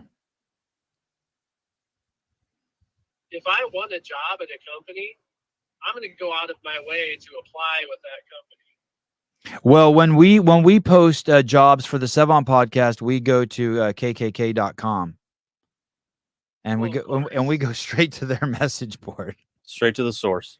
Yeah. No. Yeah. It played this victim status of, well, the company didn't come. It's not their fucking job. His signals.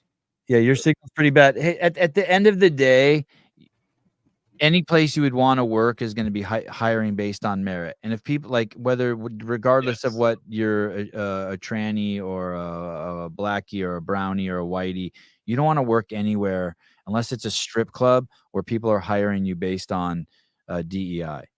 And so it's completely nuts. And there's some professions where it's just really sad, you know, like firefighting and police. Did you see the other day there was a black woman who was the chief of police, and someone recorded her saying she's not going to hire any more black women. And they said why, and she said because there's too much drama around black women. It's all the employees that they have trouble with are black women, and we need to hire more white men. And like, for anyone to think that that's racist is absolutely fucking out of their mind. If that's truly a cultural phenomenon, right? Is it true? Like, if white men are more fucking uptight and suicidal and keep all their shit inside, and that's easier to deal with than black women who are more verbal and emotional and speaking outside, then fucking like, that's a discernment that like you should maybe think about when you fucking hire people. I'm not saying that they're absolutes. I'm not saying that it has anything to do with the color of their skin, but this kind of talk where you're not allowed to just say those things out loud when we all know, we've seen examples of it all over the place, is fucking insane. It's the same thing with, it's insane. It's like, you should have a healthy fear. If you've watched all the propaganda on US TV, you should be afraid of COVID the same way you should be afraid of fucking Islam. Islam and COVID have had about the same propaganda. You should be terrified of Islam, and you should be terrified of COVID.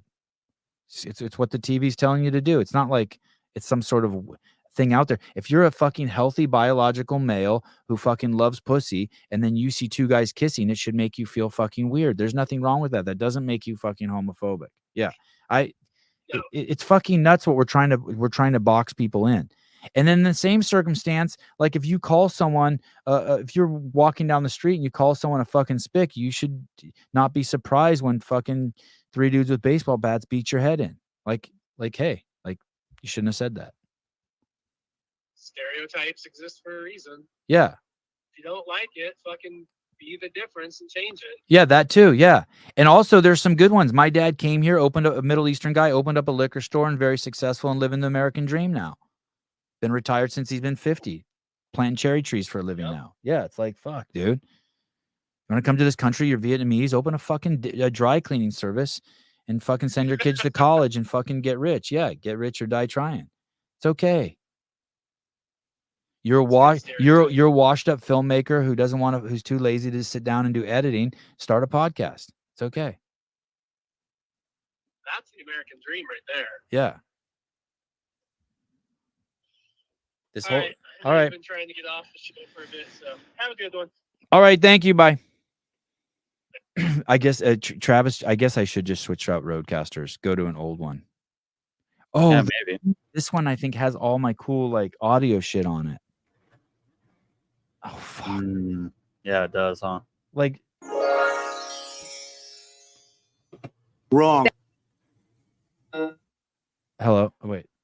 It's so deep. It's so deep. Oh my God. Fuck. You can't even tell. It's so deep. You can see how deep it is. Oh my gosh.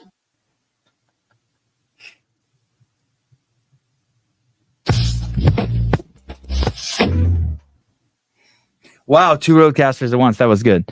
Yeah, there's no fucking way I'm getting rid of this Roadcaster. There's no fucking way. You can't. It'll take you another year to set up the new one. Yeah, there's no fucking way I'm getting rid of that. Yeah. Where there. What a stupid son of a bitch. But this is man. What about you, Joe? So we built. You're retarded. You're just straight up retarded. Yeah, there's no way. Thank you, Kenneth. I forgot I had that one. You're retarded. You're just straight up retarded. You can't get the phone to connect again? No, like not at all now. Like before it used to like come and go. And it's I basically just updated everything, right? The Roadcaster got updated, the computer got updated, and the phone got updated. I've tried turning the phone off. I guess I could just completely reset the phone. I've tried disconnect. Yeah, it sucks. One time it did work. I went to Bluetooth and I disconnected all the devices. Forget the device. And then I connected it back. System. Oh, maybe if I'll try. What if I try connecting, pushing the Bluetooth button? Oh, this one doesn't even have that. Search for audio devices. It even gives that, you know, like when they give us a secret number, 244635 for pairing, and then you hit pair. Right. Yeah, I don't know what's going on. And now it says it's connected, but you can't hear me dialing, right? No. No, I can't.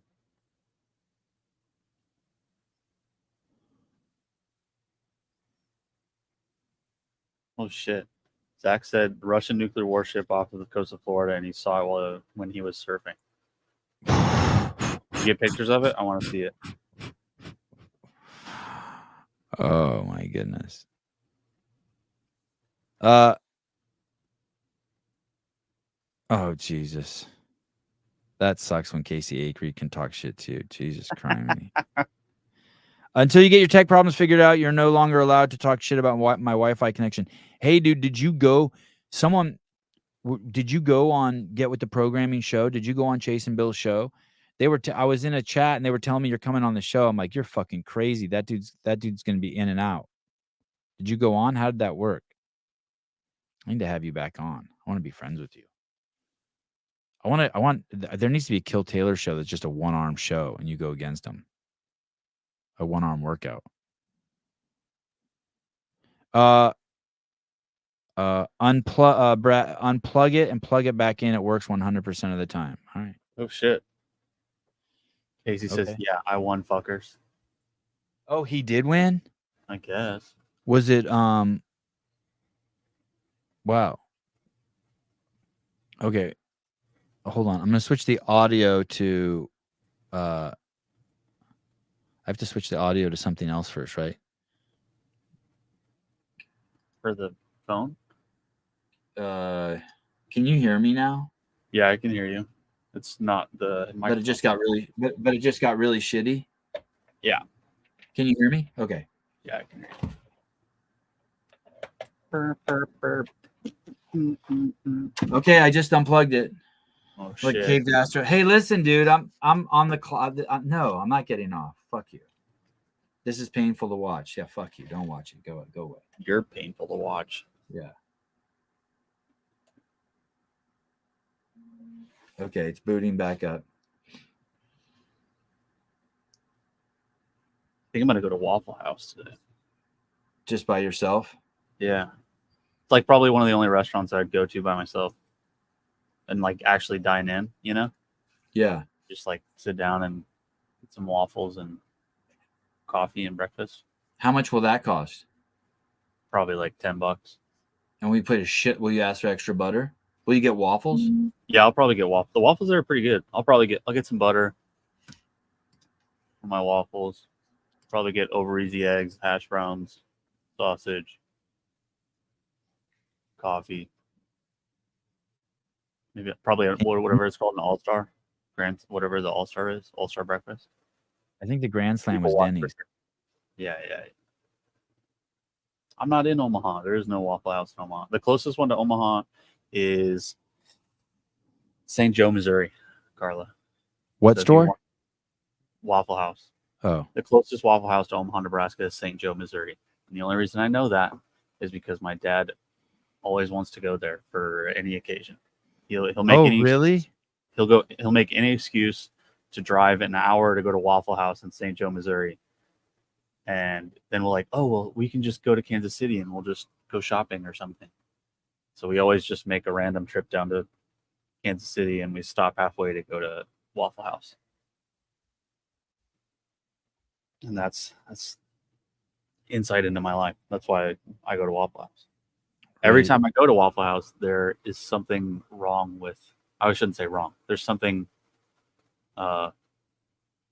weird about the experience. Like one time I went and I got a coffee cup and it had like red lipstick on it. Oh. So I was like, can I just get a new? But it's pretty funny. There's always something like that happens. Pubic hair in your eggs. Yeah, something like that. Or like the one time we went and the workers were sleeping in the booths when we showed up. Who works at a Waffle House? Everybody. It's a very diverse group. It is diverse. Yeah. It's like Starbucks. Are there blue hairs there? No, definitely So, not. I've been to the Waffle House 3 Yeah. times in my life, and all the employees were always black, and all the waitresses were always women. Yeah, I had one dude waiter. Otherwise, it's usually women, like tatted up women, sometimes missing a tooth or so, or a couple. And then the people behind on the line are usually like middle-aged black guys. Oh, the cooks. Yeah, the line. And I went to a Popeyes, and all the people behind the counter were white, and like like when you've seen someone like who's damaged from doing too many drugs, like they did so much meth that they're fucked. They were all 100% those, and then all the people eating there were black. And the Waffle House was the other way. All the people working there that I've been in were black, and all the people eating there were white. Huh. Yeah, maybe. I know a lot of the people that work at Waffle House look like they've done too many drugs, but now they're clean and like, I say clean, and they just work at Waffle House. And the Waffle House always has a lady working there who's like got quadruple G titties, like just yes, huge. they're like down to her fucking waistband. Like yeah. I can't stop staring at them. Yeah. Daniel Brandon's mom looking waitress. Damn. Shit. She could work at Popeyes, not Waffle House, though. Yeah. Right. All right. Everyone at Popeyes gets a free pair of Rads. Shit. Maybe I'll start going to Popeye. No, are you kidding me? There's nothing more depressing than really Drew. You're crazy. Thank you, Jake. You're fucking out of your mind, dude. Thank you, Jake. That's how I know you're gay. Okay. Oh shit, Dave's out of town today. Oh. Yeah, Jeff. They always call me like, they always say sugar or like, what can I get you, baby? Or honey. Yeah. They always call you some like endearing sweet name, and then I tip them extra. Give them like 25% instead of 20%. Kill Taylor, the sponsor this week is Carl, I think. The CBD guy. Oh, cool. Yeah, that's really cool. Thank you, Carl. That's awesome. HGR CBD. Hard grown? Happy grown? Homegrown. Homegrown. What a moron I am. That's so obvious. Maybe. I'm taking a guess on that one. Oh, wow. Look, so Jake is gay. I'm not a boobs guy. I like huge delts and traps. There you go. Oh, I like those too. But like droopy boobs are cool. Awesome. Just giant fucking pendulous titties. Are fantastic.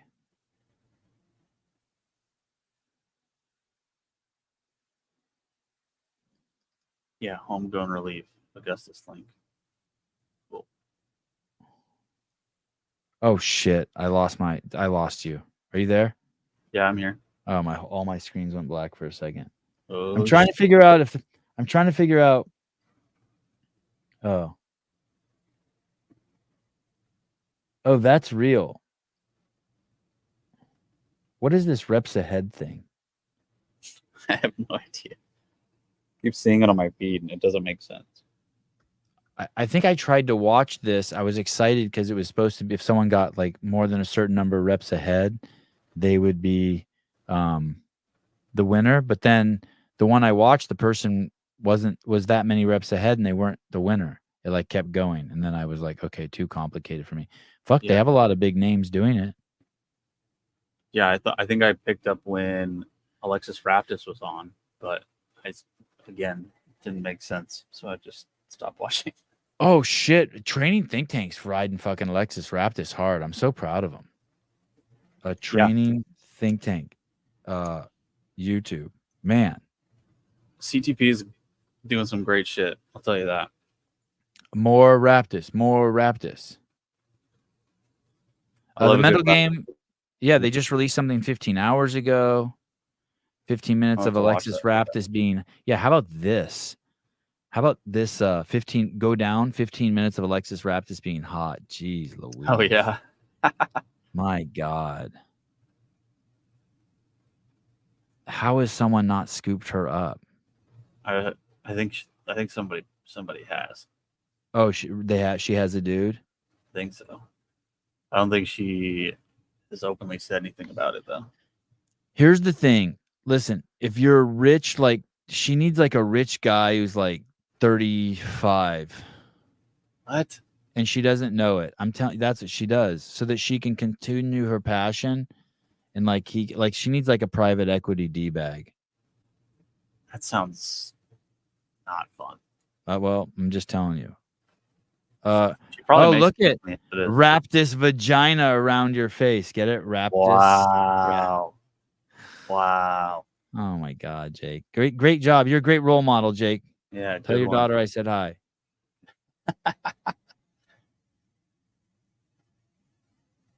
Man, she presents good. Wrap this. That was a great line, though. She makes a comment about 69. CTP asked her how many calories she got, and she said 69, and then they both said nice. She needs a guy not interested in having kids. Dude, listen. She goes, listen, she needs like a 30. How old do you think she is? She's like 22. 23 or 24, yeah. She needs a 35-year-old guy who has fucking $5 million in the fucking bank, who is like so spun up on God that he just is out of his mind. And but his day job is just fucking people out of their fucking money.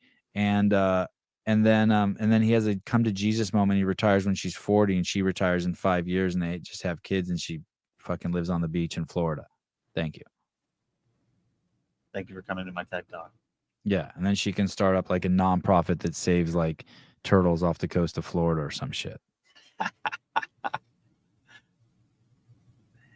Hey, and I think Raptus comes with good parents too. So your fucking in-laws will be dope. I'm telling you, I think she might be like just like the super catch. For sure. Yeah. For sure. Not to mention the superficial aspects of her fucking absolutely insane body. And perfect smile. And great demeanor. And she just seems so cool. I should run her Tinder account for her. Does she have a big head? Does Raptus have a big head? Like size? Yeah. Ego. Me either. Like a normal head. Yeah, I feel like she got it. Oh, she does have a massive head. Well, maybe that's why I'm so spun up on her. She probably has that Bethany Shadburn kind of head. Or it looks big, but it's not really big. A Paper Street Coffee. Her mom buys coffee, never asks for anything free. Her dude is cool too. So she does have a dude. Jesus criminy. I feel like last time we had her on, you asked her about it and she said no. Or like she said no, but she just didn't want to talk about it. Like, no, I'm not answering that. Yeah. She has a well-proportioned head. Yeah, there you go.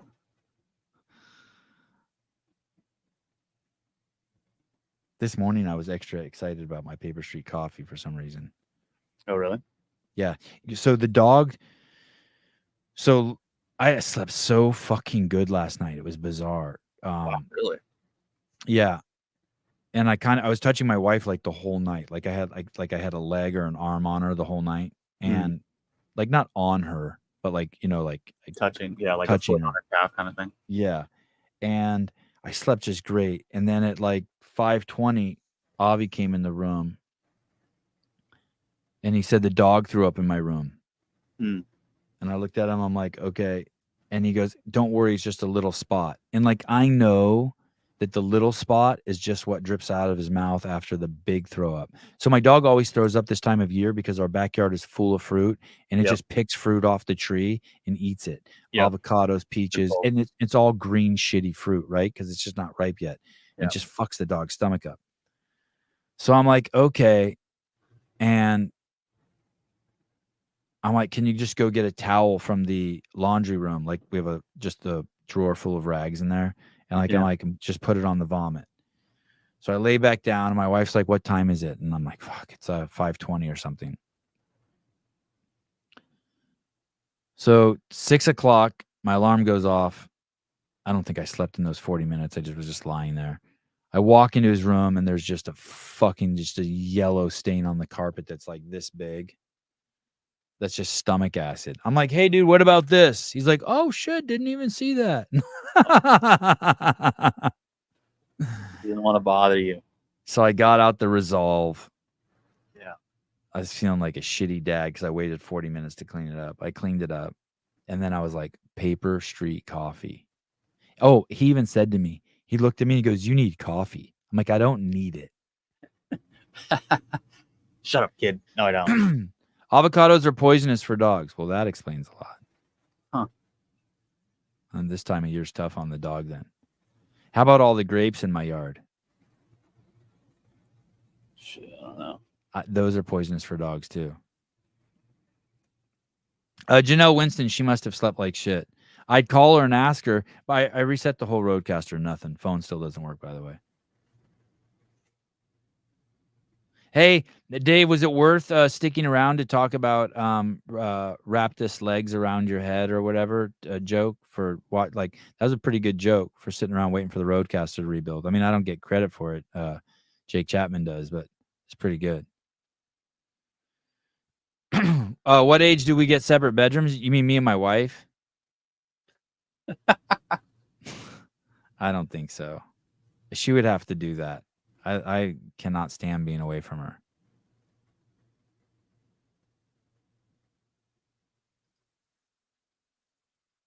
It's a miracle that Sevon's dog's alive. Oh, please stop. Yeah, who cares? Let him eat it all. That's what I say. My wife panics. My wife will actually go outside and cut. I mean, we'll have a fucking 500 pounds of grapes on the property this year. And my wife will go around and cut all the fucking baby grapes off the spots where the dog can reach it. It's crazy. It drives me fucking nuts. I mean, I just grit my teeth and let her do it. Yeah. But like, I guess it's saving the dog's life. My parents' dog will do that with all the pears that they get. Dogs shouldn't eat pears. Dogs can eat pears. Yeah. But he'll do the same thing where he'll just eat them till he's sick.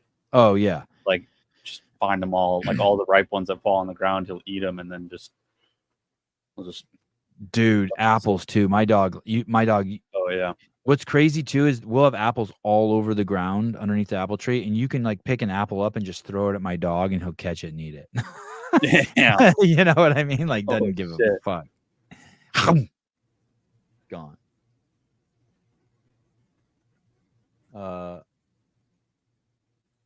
My kid, one of my kids hyperextended his knee 2 days ago on the trampoline.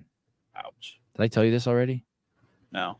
So he's been hopping and limping. He won't put any weight on it. So yesterday we went to this party. And they had a swimming pool there, and the pool was 90 degrees, and all the kids were in. And my kid Joseph's like, I'm not going in. I'm not going in. I'm like, the fuck you're not? He's like, dude, my leg is so bad. I'm like, I don't care. Go in. And because I knew it was going to help. Right. And he went in the pool, and 30 minutes later when he got out, he was walking again. And so he's like, hey, I feel better. Can I go on the trampoline? I'm like, no, you cannot. So he starts crying a little bit. Little tears come out of his eyes. And then I see him running, and I see him take a step and then get jolted and start hopping again. I'm like, hey, dude, just because you go in the pool for 30 minutes and it feels better from like, taking weight off of it doesn't mean it's like you're healed. Right. No, not the same one who broke his shin or leg. No, this dude's never been injured. This is a fuck situation. He was doing a backflip on the trampoline, and Avi tried to bounce him. And so when he landed, the trampoline was like all the way down, and his leg got jammed up and it hyperextended. Yeah. And my stepmom was there, and she's like, "Oh, it was just the two boys ran into each other." Like she's like giving me her assessment, and like I just want to be like, "Yo, listen, it's okay. Yeah, I don't need all that. Yeah, don't." There's this hierarchy of people of all the people I hang out with, there's this hierarchy I put them in of people who like know what they're talking about and don't know what they're talking about based on observation. You know what I mean? So there's like some really smart people that I like listening to, but based on observation, they're just complete fucking morons. They have no discernment or assessment of what's safe, not safe, what actually happened, what didn't happen. Right. Oh yeah, trampolines are dangerous, Sevon. You know what's crazy? Greg's been telling me trampolines are dangerous since the day I met him. For 20 years, he's been telling me how dangerous trampolines are. So I was talking to his wife the other day, and she's like, "Hey, are you guys coming over for blah blah blah?" I'm like, "I don't know. Joseph's all fucked up." And she goes, "What happened?" I'm like, "I ain't telling you." I mean, she's cool. She don't give a fuck, but I Right. know. It'll get So to Greg. last night, Greg's like, "What happened to Joseph?" I'm like, "Trampoline." He goes, "God damn it!" And I go, "What?" He goes, "Nothing." He's all, "You'll hate me if I start talking about it or something like that." I'm like, "I will." Shut up. I know. Yeah. Yeah. My wife wants to throw the trampoline away. It's like that, huh? Mm-hmm. The thing is like my kids can all do like flips, forward flips, back flips, twists. They can do all this shit they would have never learned if they didn't have a trampoline. Yeah. Never. It's not the And they- same on like a tumble track either. No. So it's like, fuck, I don't know what to do. Keep it. And they have some epic fights in there.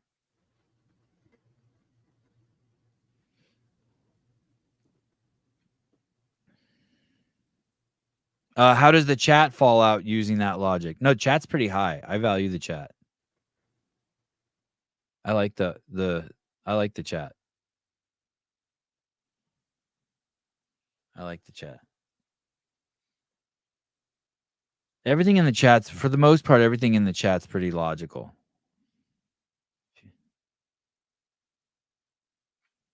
I like the chat. What's this CrossFit saying about risking orthopedic calamity? Oh, the CrossFit saying. Yeah, I heard Greg say it once. This show is just a regurgitation, the podcast, the regurgitation podcast. Greg said that with every attempt to work on your cardiovascular health, you have to take some risk with orthopedic calamity. Minty fresh. There you go. Can you hear me spraying? Oh. Joseph's my smart kid, and twice I've seen him spray himself in the eye. Oh, twice, dude. Oh my god. And hey, dude, like I have no. There's sometimes when I baby them, a lot of times, but I have no sympathy for him when he does it. I just can't. I'm so excited. It's like watching someone get maced. Just like a quick like, and he's like, "I hate you. You're an asshole." Because me and his brothers are on the ground just dying laughing. That's just a straight shot of fucking Listerine spray to the eye. How did you do that? Graciano, I didn't know anyone from Santa Cruz used breath mints.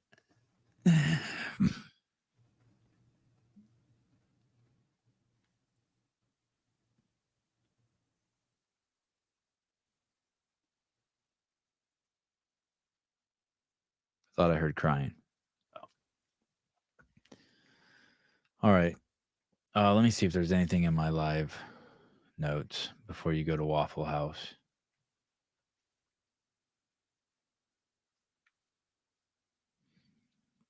You guys want to look at Scott Panchek's body?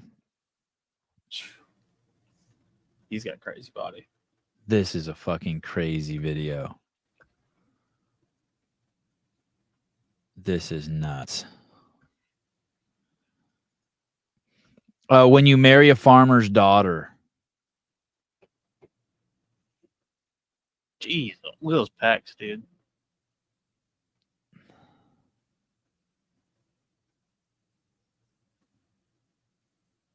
This video is nuts. Look at him.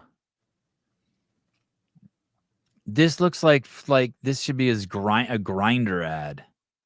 Grinder. Yeah. Hey, doesn't that look so fun what he's doing though with that machine? I like this next video where God, I want to see a little more. I want to see if they both actually catch it at the same time. What a crazy machine. What's it do? It scoops up the hay and mashes it and then quickly wraps a wire around it. Like that all happens inside that machine. Yeah. And then it just fires it out the back end. Hey, can you imagine if you were standing like in the wrong spot and that thing hit you in the head as it came out? It would fucking, go from standing to laying down in like 1 second. Boom. Oh, and he flips it. That one he flips. That one he didn't flip. It looks like it just like it starts to rotate in the air, and he just kind of passes it along. Watch this first one. Like after he does the grinder walk. Watch this next one. Grinder walk. Look at he flips it right. He rotates it. Yeah. God, smooth. Oh, he's a born primitive guy. Those are born. I didn't know that. Yeah, I think he's been one for a while. Damn. Well, what's this guy saying? My dad didn't work out and he had bigger pipes than that. Your dad did not have bigger pipes than Panchik. Yeah, that's pretty unlikely, buddy. He milked cows at 4 a.m., came in, got cleaned up, drove 45 minutes to his full-time job, came home, banged my mom, then went straight to the barn, milked the cows again, came to the house to get cleaned up for dinner, ate, watched a little TV, and did it all over in the morning. The vacation time was spent in the fields, haying or harvesting crops, and banging my mom. Hardest working man I ever knew. Miss him every day. Damn. People are getting real riled up that he did it in a sleeveless shirt. Oh, really? Yeah. Ain't no way I'm baling hay in sleeveless shirt, says Ain't no Luke way. Jones. Only rookies work with hay and shirt, no sleeves. We never, Stafford 93, we never wore shirts. Calling all soft wannabe hay throwers, bring your long sleeve rubber dovin suits. I wouldn't let you crybabies cut my grass or mow my bitches twat. Thanks for the great post, Scotty. I'd love to see you. Mow my bitches twat. Oh, shit. At least he's got jeans on.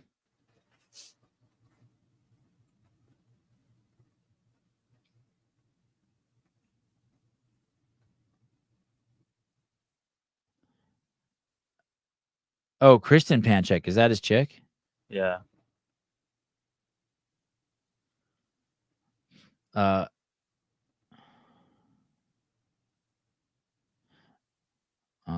Why aren't you supposed to do it shirtless? Like you get itchy or? Yeah, just hay is like sharp in a way. Yeah, ain't nobody work harder than a farmer. Hey, so that's the thing too. Like, listen, don't worry about hiring someone based on their skin color, but if they were a farmer, hire them.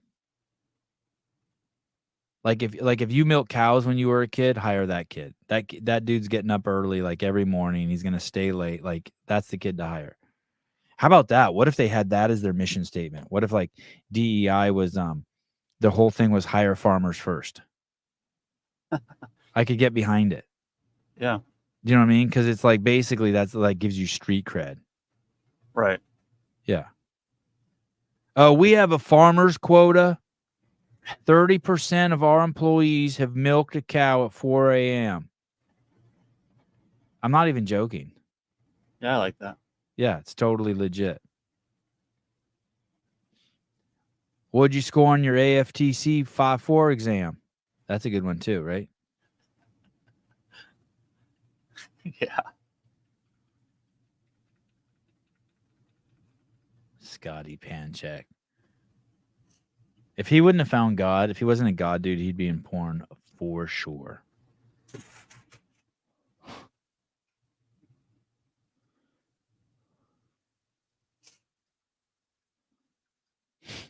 They're coming around to our schools in the United States and like checking everyone's gender, but this is what they're doing in China. Have you seen this? Oh, yeah.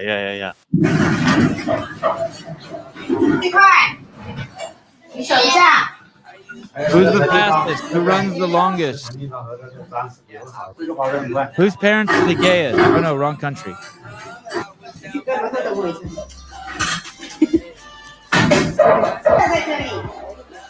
Now she's opening the Crazy, right? Mm-hmm. Fucking they come and harvest. They come and harvest fucking Olympians. Harvest. Look at the fucking indoctrination here. It's crazy how athletic some like the ones that they pick, like they're just automatically like fast twitch fucking studs.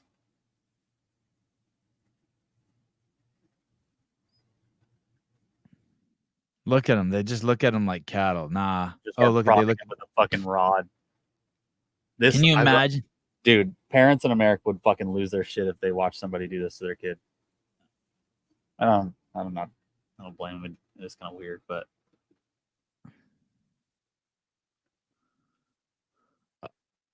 So good. Just checking them out like cattle. for real.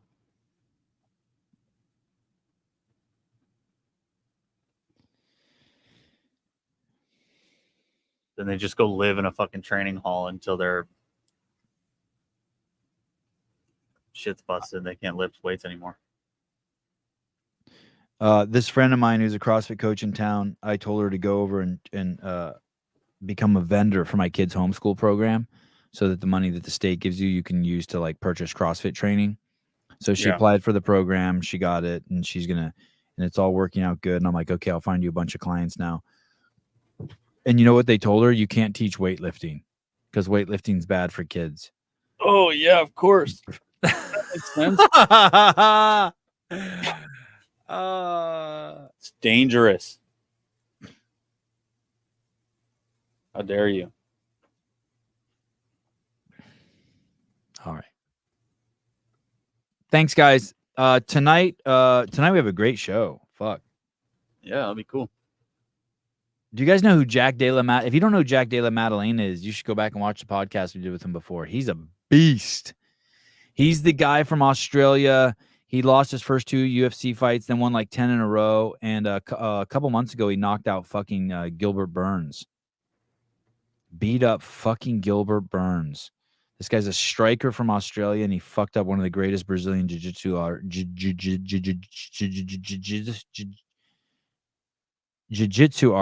in the Brazilian jiu-jitsu BJJ, one of Brazil's greatest BJJ practitioners of all time. And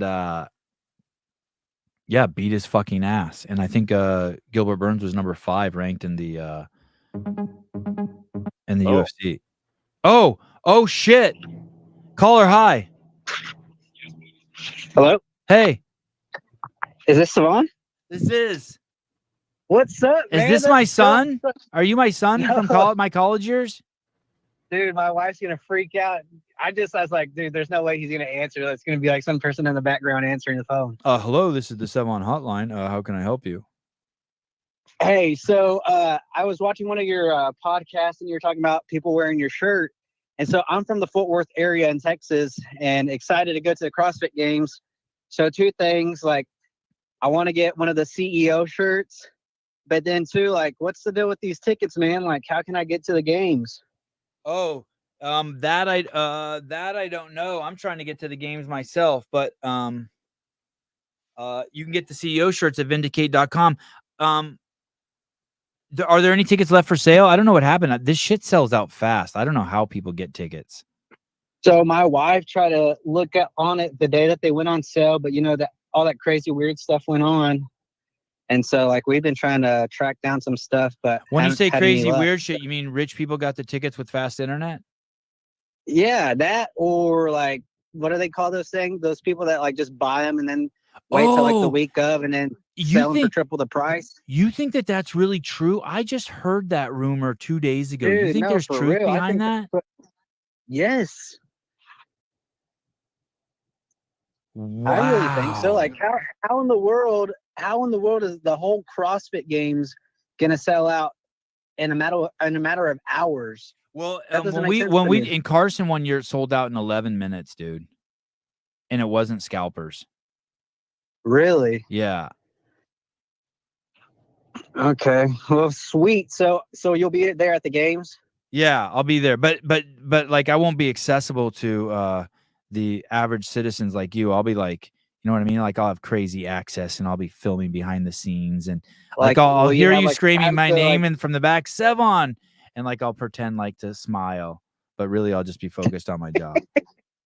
Okay, so there won't be like no time to meet you or anything No, like that? Cool you know like what? The best time is just to cost me in the parking lot at the end of my day when I'm fucking hate everyone and it's like 7 o'clock and I'm going home to lick my wounds. Yeah. Wait, then- I'll bring my tent and just like sleep by your car or something. yeah.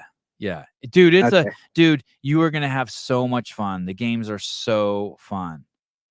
So again, like And me everyone's my wife are accessible. super bummed. You can literally talk to everyone. Like everyone's accessible. No one's hidden. Like you could go and you could sniff Danielle Brandon there if you wanted to. Everyone's accessible. It's so cool. Okay. Yeah. So yeah, like I said, we're super bummed that we're not going to be able to go like into the, I guess, arena and stuff, but we're just really going to just hang around the what do they call it? The village, the Vendor Village. vendors village. Yeah. And so I was like, maybe we can meet and greet some people out there or something, and just and that's what I told her. I was like, we might just see people walking around. Yeah, you definitely will. It's gonna be a blast. I mean, obviously I haven't been to Dickies, but every year I couldn't believe how much fun I had at the games last year. It was so cool. And I had a So blast my at brother- semifinals. Semifinals were the shit. So like I grew up in Weatherford, which is outside of Fort Worth, and my brother, he works in Fort Worth, and he was just saying that the Olympic trials were out there, and Simone Biles was at the Dickies Arena, qualifying for the Olympics and stuff. So I mean, I think it's a pretty big venue, and lots of good stuff is going on out there. Awesome. So Are but you yeah, are you a sweet. cowboy? Someone said this guy is very cowboy.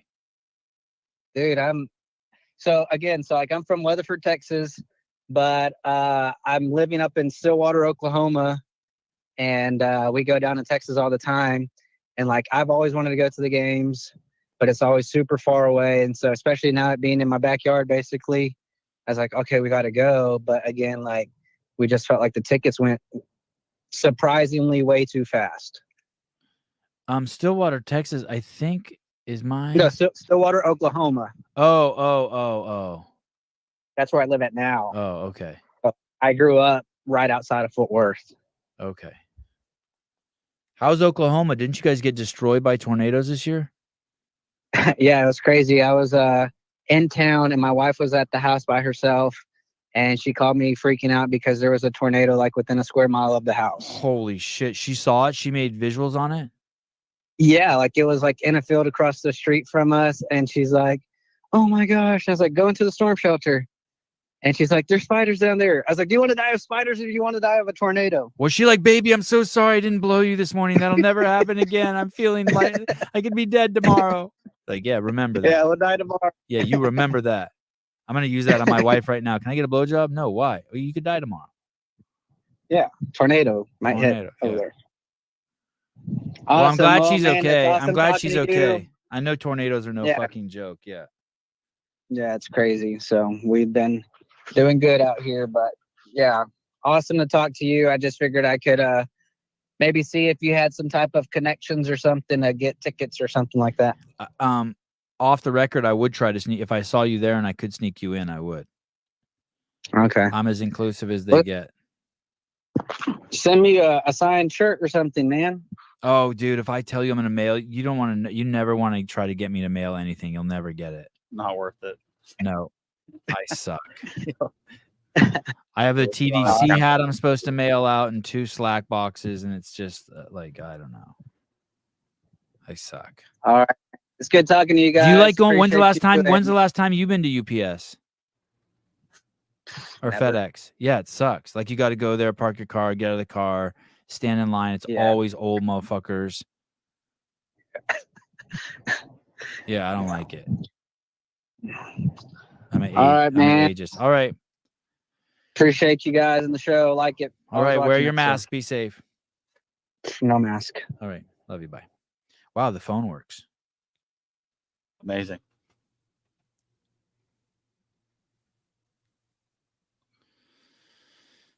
Did I say I was going to send you $5,000, Cave? Was that for like throwing the ball into the?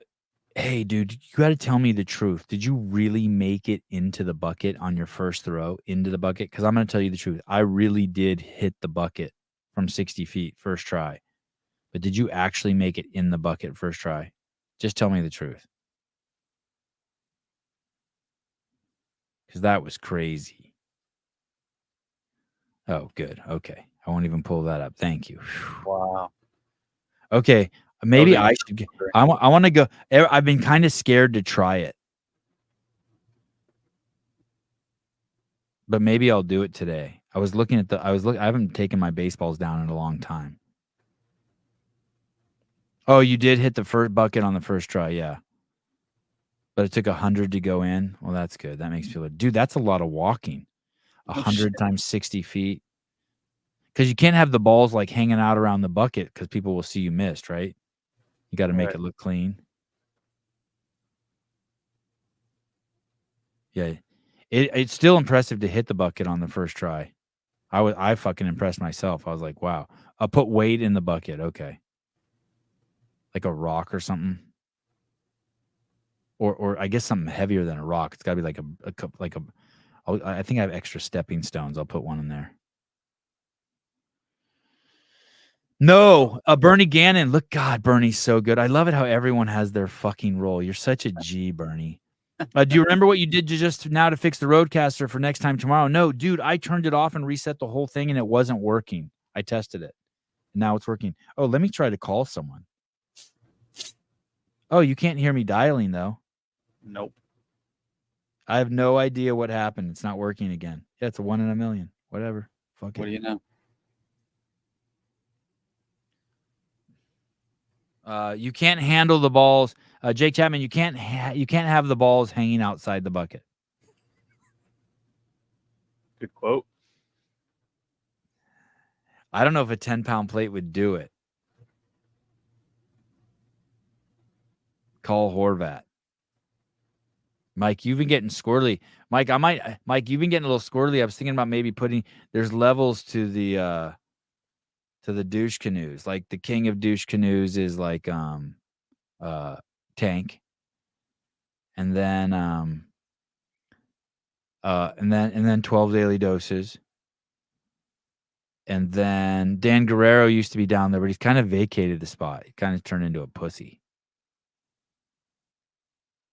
We saw each other and hugged, and ever since then, I think when we hugged, our balls touched, and like he's, you know what I mean, like through our jeans, not like skin to skin. And so ever since then, he got soft. Oh, David Weed's in there. David, so sorry. Tank, Pat Lang, David Weed, and McCaskey might be like holding down the like the next level. He might be like entry level, turning to entry level troll. I'll hug you at the games. Yeah, I'll cure you of your trolling.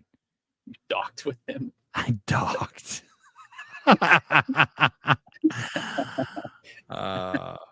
Jesus.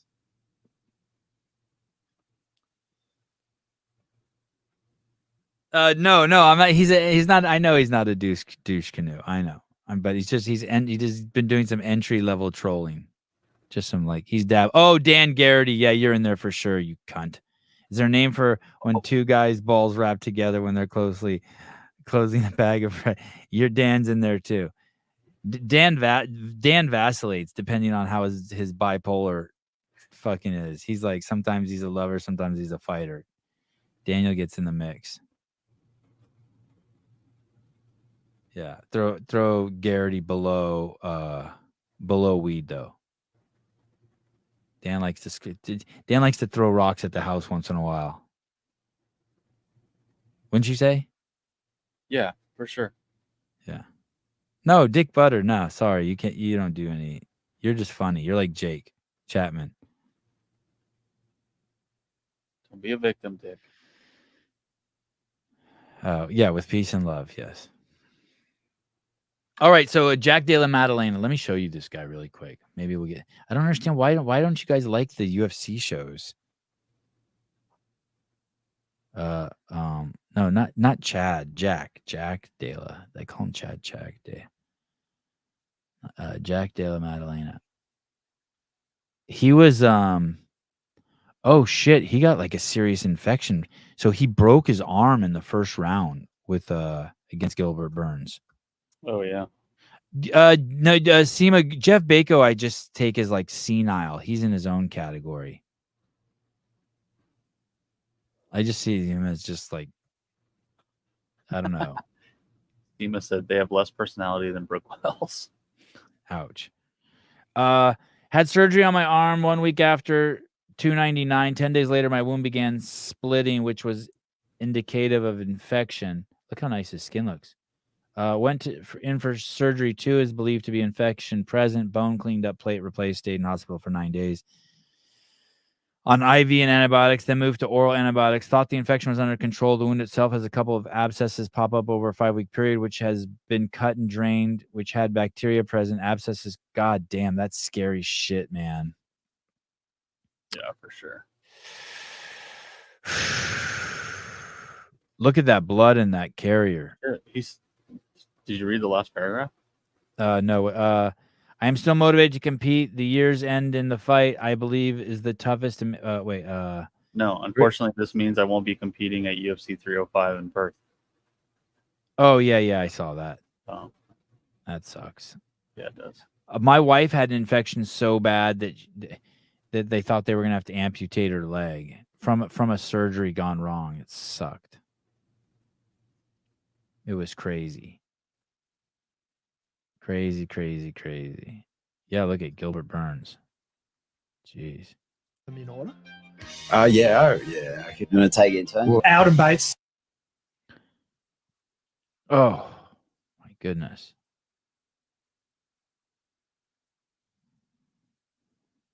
Are these just behind the scenes fight? 2 future opponents. We relive Jack's 17 fight win streak.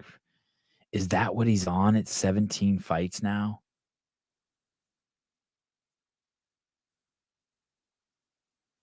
Jeez Louise. There was some footage of him training with Jay Crouch. Really? Yeah, and maybe not Dan Bailey, Martin Bailey, Bailey Martin. Bailey Martin, yeah.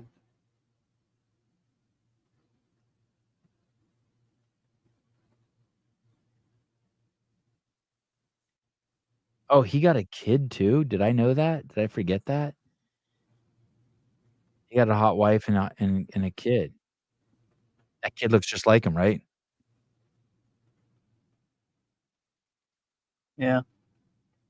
Look at it. Yeah. Little ginger.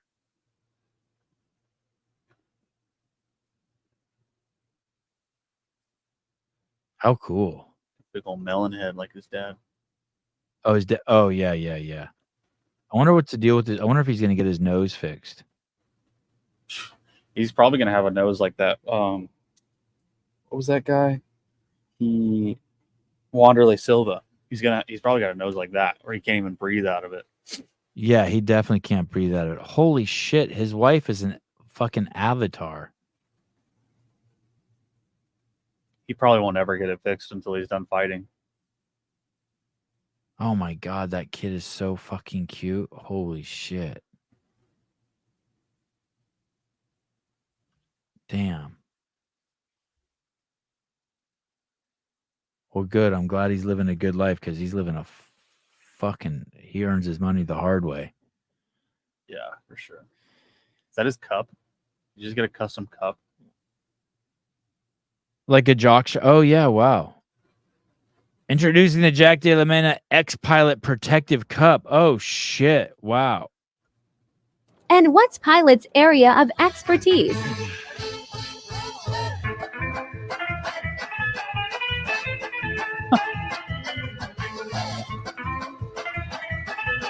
I'm not sure I understand this commercial. Oh, they mailed him a... Oh, shit. Pilot, I've sent me my very own protective cup. Thanks, Pilot, for keeping me protected this weekend. Look forward to testing this thing out. He does not want to test it out. Okay, I'm putting that in my notes. You get they'll do a consultation with you for your cup. They will? That's what it just said. Yeah. Free consult for your cup. I wonder if they take a mold. Are you on tonight's show? Jack's Cup. Yeah, I'll probably be on for a little. I'll be on for a little bit. Okay. That would be fun. Oh, because it's late for you. Yeah. I gotta get up early. I'll try to keep it to 45 minutes. We'll talk about his cup for 15 minutes for sure. Okay. Jack de la Magdalena. Okay. All right, guys. I think Around the Whiteboard happens today.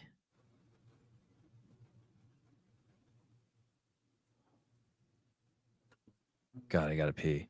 Oh, wait. What do you mean stupid fucking YouTube ads? In the middle of our show, there's ads?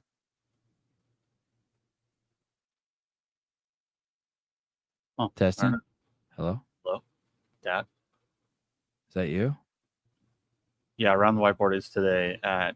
Dad? Dad? Hello? Dad? Caleb?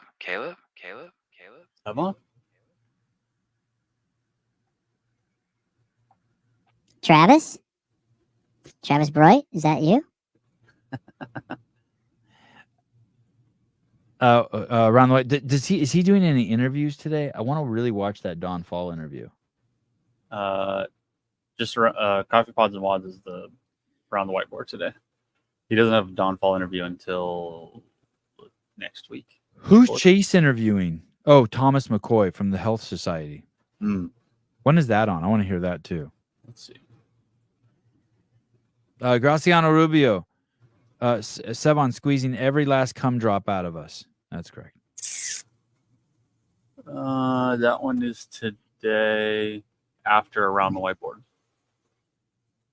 Oh, wow. Okay.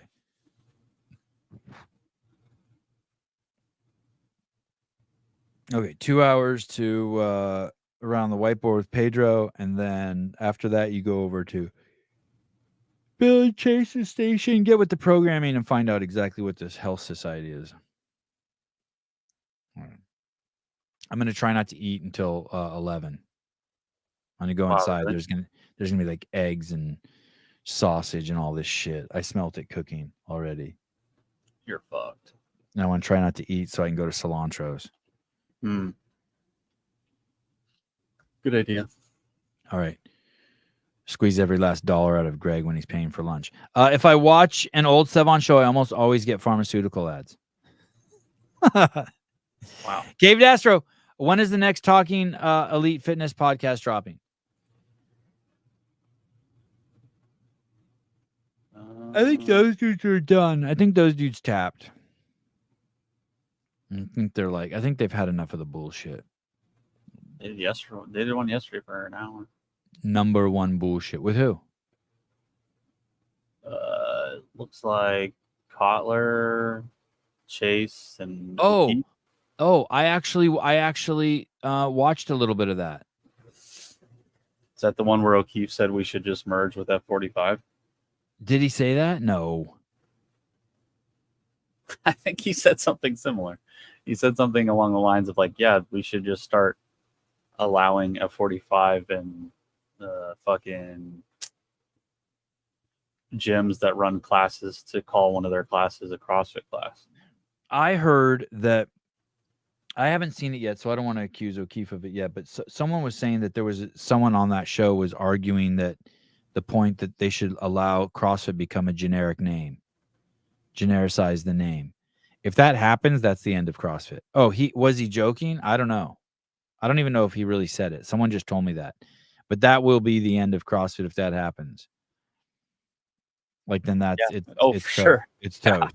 Like if they can't guard the trademark, it's toast. Like if every Tom, Dick, and Harry can do CrossFit and use the word, then it's basically, if that accidentally happens, it's like the private equity threw away $200 million. Yeah, it's like yeah, Pilates at a fucking Globo gym. Yeah, and Pilates lost their trademark. Someone owned that shit, and they lost it. Right. That's a trademark name. But now anybody can do it anywhere and any fucking thing. I think Elevator too. You know that? I think Elevator was a brand. I don't know that one. Yeah, to toast. Yeah. When's the Glassman Invitational? The Glassman Invitational. Listen, motherfucker. Podcast Invitational. Kill Taylor World Championships at the Glassman Cathedral. I need to see if I can come before my third kid arrives. You did come. That's why you have a third kid. That's right. You dumb son of a bitch. Do I have to explain everything to you? You stupid son of a bitch. Quick. Jake Chapman's in a pinch. Caleb, please. Beaver, from a medical perspective, is it safer to burp and fart at the same time or jizz and cough? I need a quick answer. Probably burp and fart, but you might shit your pants, so you might want to be on a toilet. There you go. Can I get an invite? You think we'll sell that out at $500 a ticket? You think I'll be like, shit, we should have charged $600? $500 a ticket. If we get 100 people to buy tickets, that's $50,000. Yeah. And if we have 10 athletes and we give every athlete $1,000, that leaves us with $40,000. And then you got to rent an Airbnb for all the homies, like a huge dope one for the week. So that's probably $1,000 like a day or $1,100 a day. What is? I better write this down. I'm doing the budgeting here. $10,000 for the athletes, $1,000 like a stipend, right? Right. And then what I say the other 10,000 was for Airbnb. Airbnb for everybody. Yeah. And then I don't know how much food costs, but let's say 10,000 for food, right? You got to have like a taco truck that's just there on the property. Just yeah. So because that's what you're paying $500 for, just crazy taco truck, right? Yeah. Okay. And just to be with the elite, it's the elitist party. So 10,000 for a taco truck. And then let's say another 10,000 to bring everyone out, right? Like you and Rios and you know what I mean? Yeah, right. Bill Grunler, just the team, bring everyone out. So that's 10,000 for that. So that's travel for team. And then you got to pay someone probably like there's probably what else is there? Anyway, and then let's say $20,000 in prize money, right? Oh yeah, right. So because 10,000 for each winner, right? Is this like a top 3 to get paid out kind of thing? No, fuck that. Everyone gets the 10 athletes get $1,000 each, and then the winner just gets 10 grand. Oh, okay. All right. You know what I mean? Fuck, Yeah, whatever. You're lucky. Like you lucky. You first, you're last. Got it. Yeah. Fuck you. Okay. Prize money. So that's 20, 30, 40, 50. That's 60,000. $50,000 for me just for lending my name to the event. Right. So we're gonna need a sponsor too. So $38K for prize money. Is that what it ends up being? No, it's 10,000 No. No. $20K for prize money and then $1,000 for each athlete. Just like because they need money, like you know what I mean? Like just like you can't just they just need some pocket cash. Just like, Olivia makes a good point. We might want to hire ring girls too. Oh God, that would be so awesome. There'll be so much like the CrossFit girls basically are ring girls. No, it's not the same. We need like sluts. I wasn't gonna say that. We need like ring girls. 10K plus 10K. 18K for No. Oh wait, how many athletes did I say are coming? 5 each. Yeah, 5 men, 5 women. So that they each get 1,000. That's 10,000. And then another 20,000 in prize money. That's 30,000. Is my math right? 10 plus 20? Yeah. Oh, ring dudes would be cool too. Just Scott Panchik with fuck. Yes. Yeah, that's what you're thinking. Okay. Scott Panchiks. And yeah. I like that. No problem, Augustus. No problem. It's good. You're fact checking. Does Susan, Caleb, and Will 1,000 calorie salary come out of Sevi's 50K, or is it separate? Separate. Good question, Bernie. Good. Yeah. They each get 1,000. I get 50. We just need to find a sponsor. Yeah. 2-day show. Part of me wants to do Saturday, Sunday, but part of me wants to do Friday, Saturday, so that on Sunday we can just hang out at Greg's house and just everyone just be going crazy. Yeah, that's a good point. 3 days. Friday, Saturday would be cool. Well, will you, Cave Dastro, will you accept camera equipment as a form of payment? I know a guy who came up on some a couple weekends ago at the West Coast class. I will take $16,000 worth of camera gear instead of $500. Fuck yeah. Okay. 28K plus 8K. No. Even the Jesus Christ, Augustus. Everyone gets 1,000. Even like the winner will end up getting 11,000. The stipend's $1,000 is if you just show up. Like when you show up, Caleb, and we'll all be working the event. So like you'll show up and like Caleb will hand you an envelope with $1,000 in it. Yeah, right. Like by the pool. For my service. Yeah. He'll hand it to Dylan and Dylan will keep it for Ariel like that.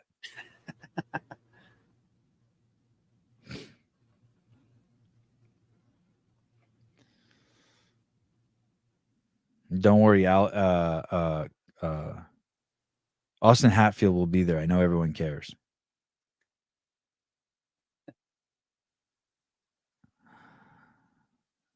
Can I be paid in Bitcoin? All right. Caleb, thanks. Long show. Happy free Black Day. Happy Slave Day. Yeah, slave release day. Yeah. Talk to you guys later. Wow, 3-hour show. Love you guys. Bye-bye.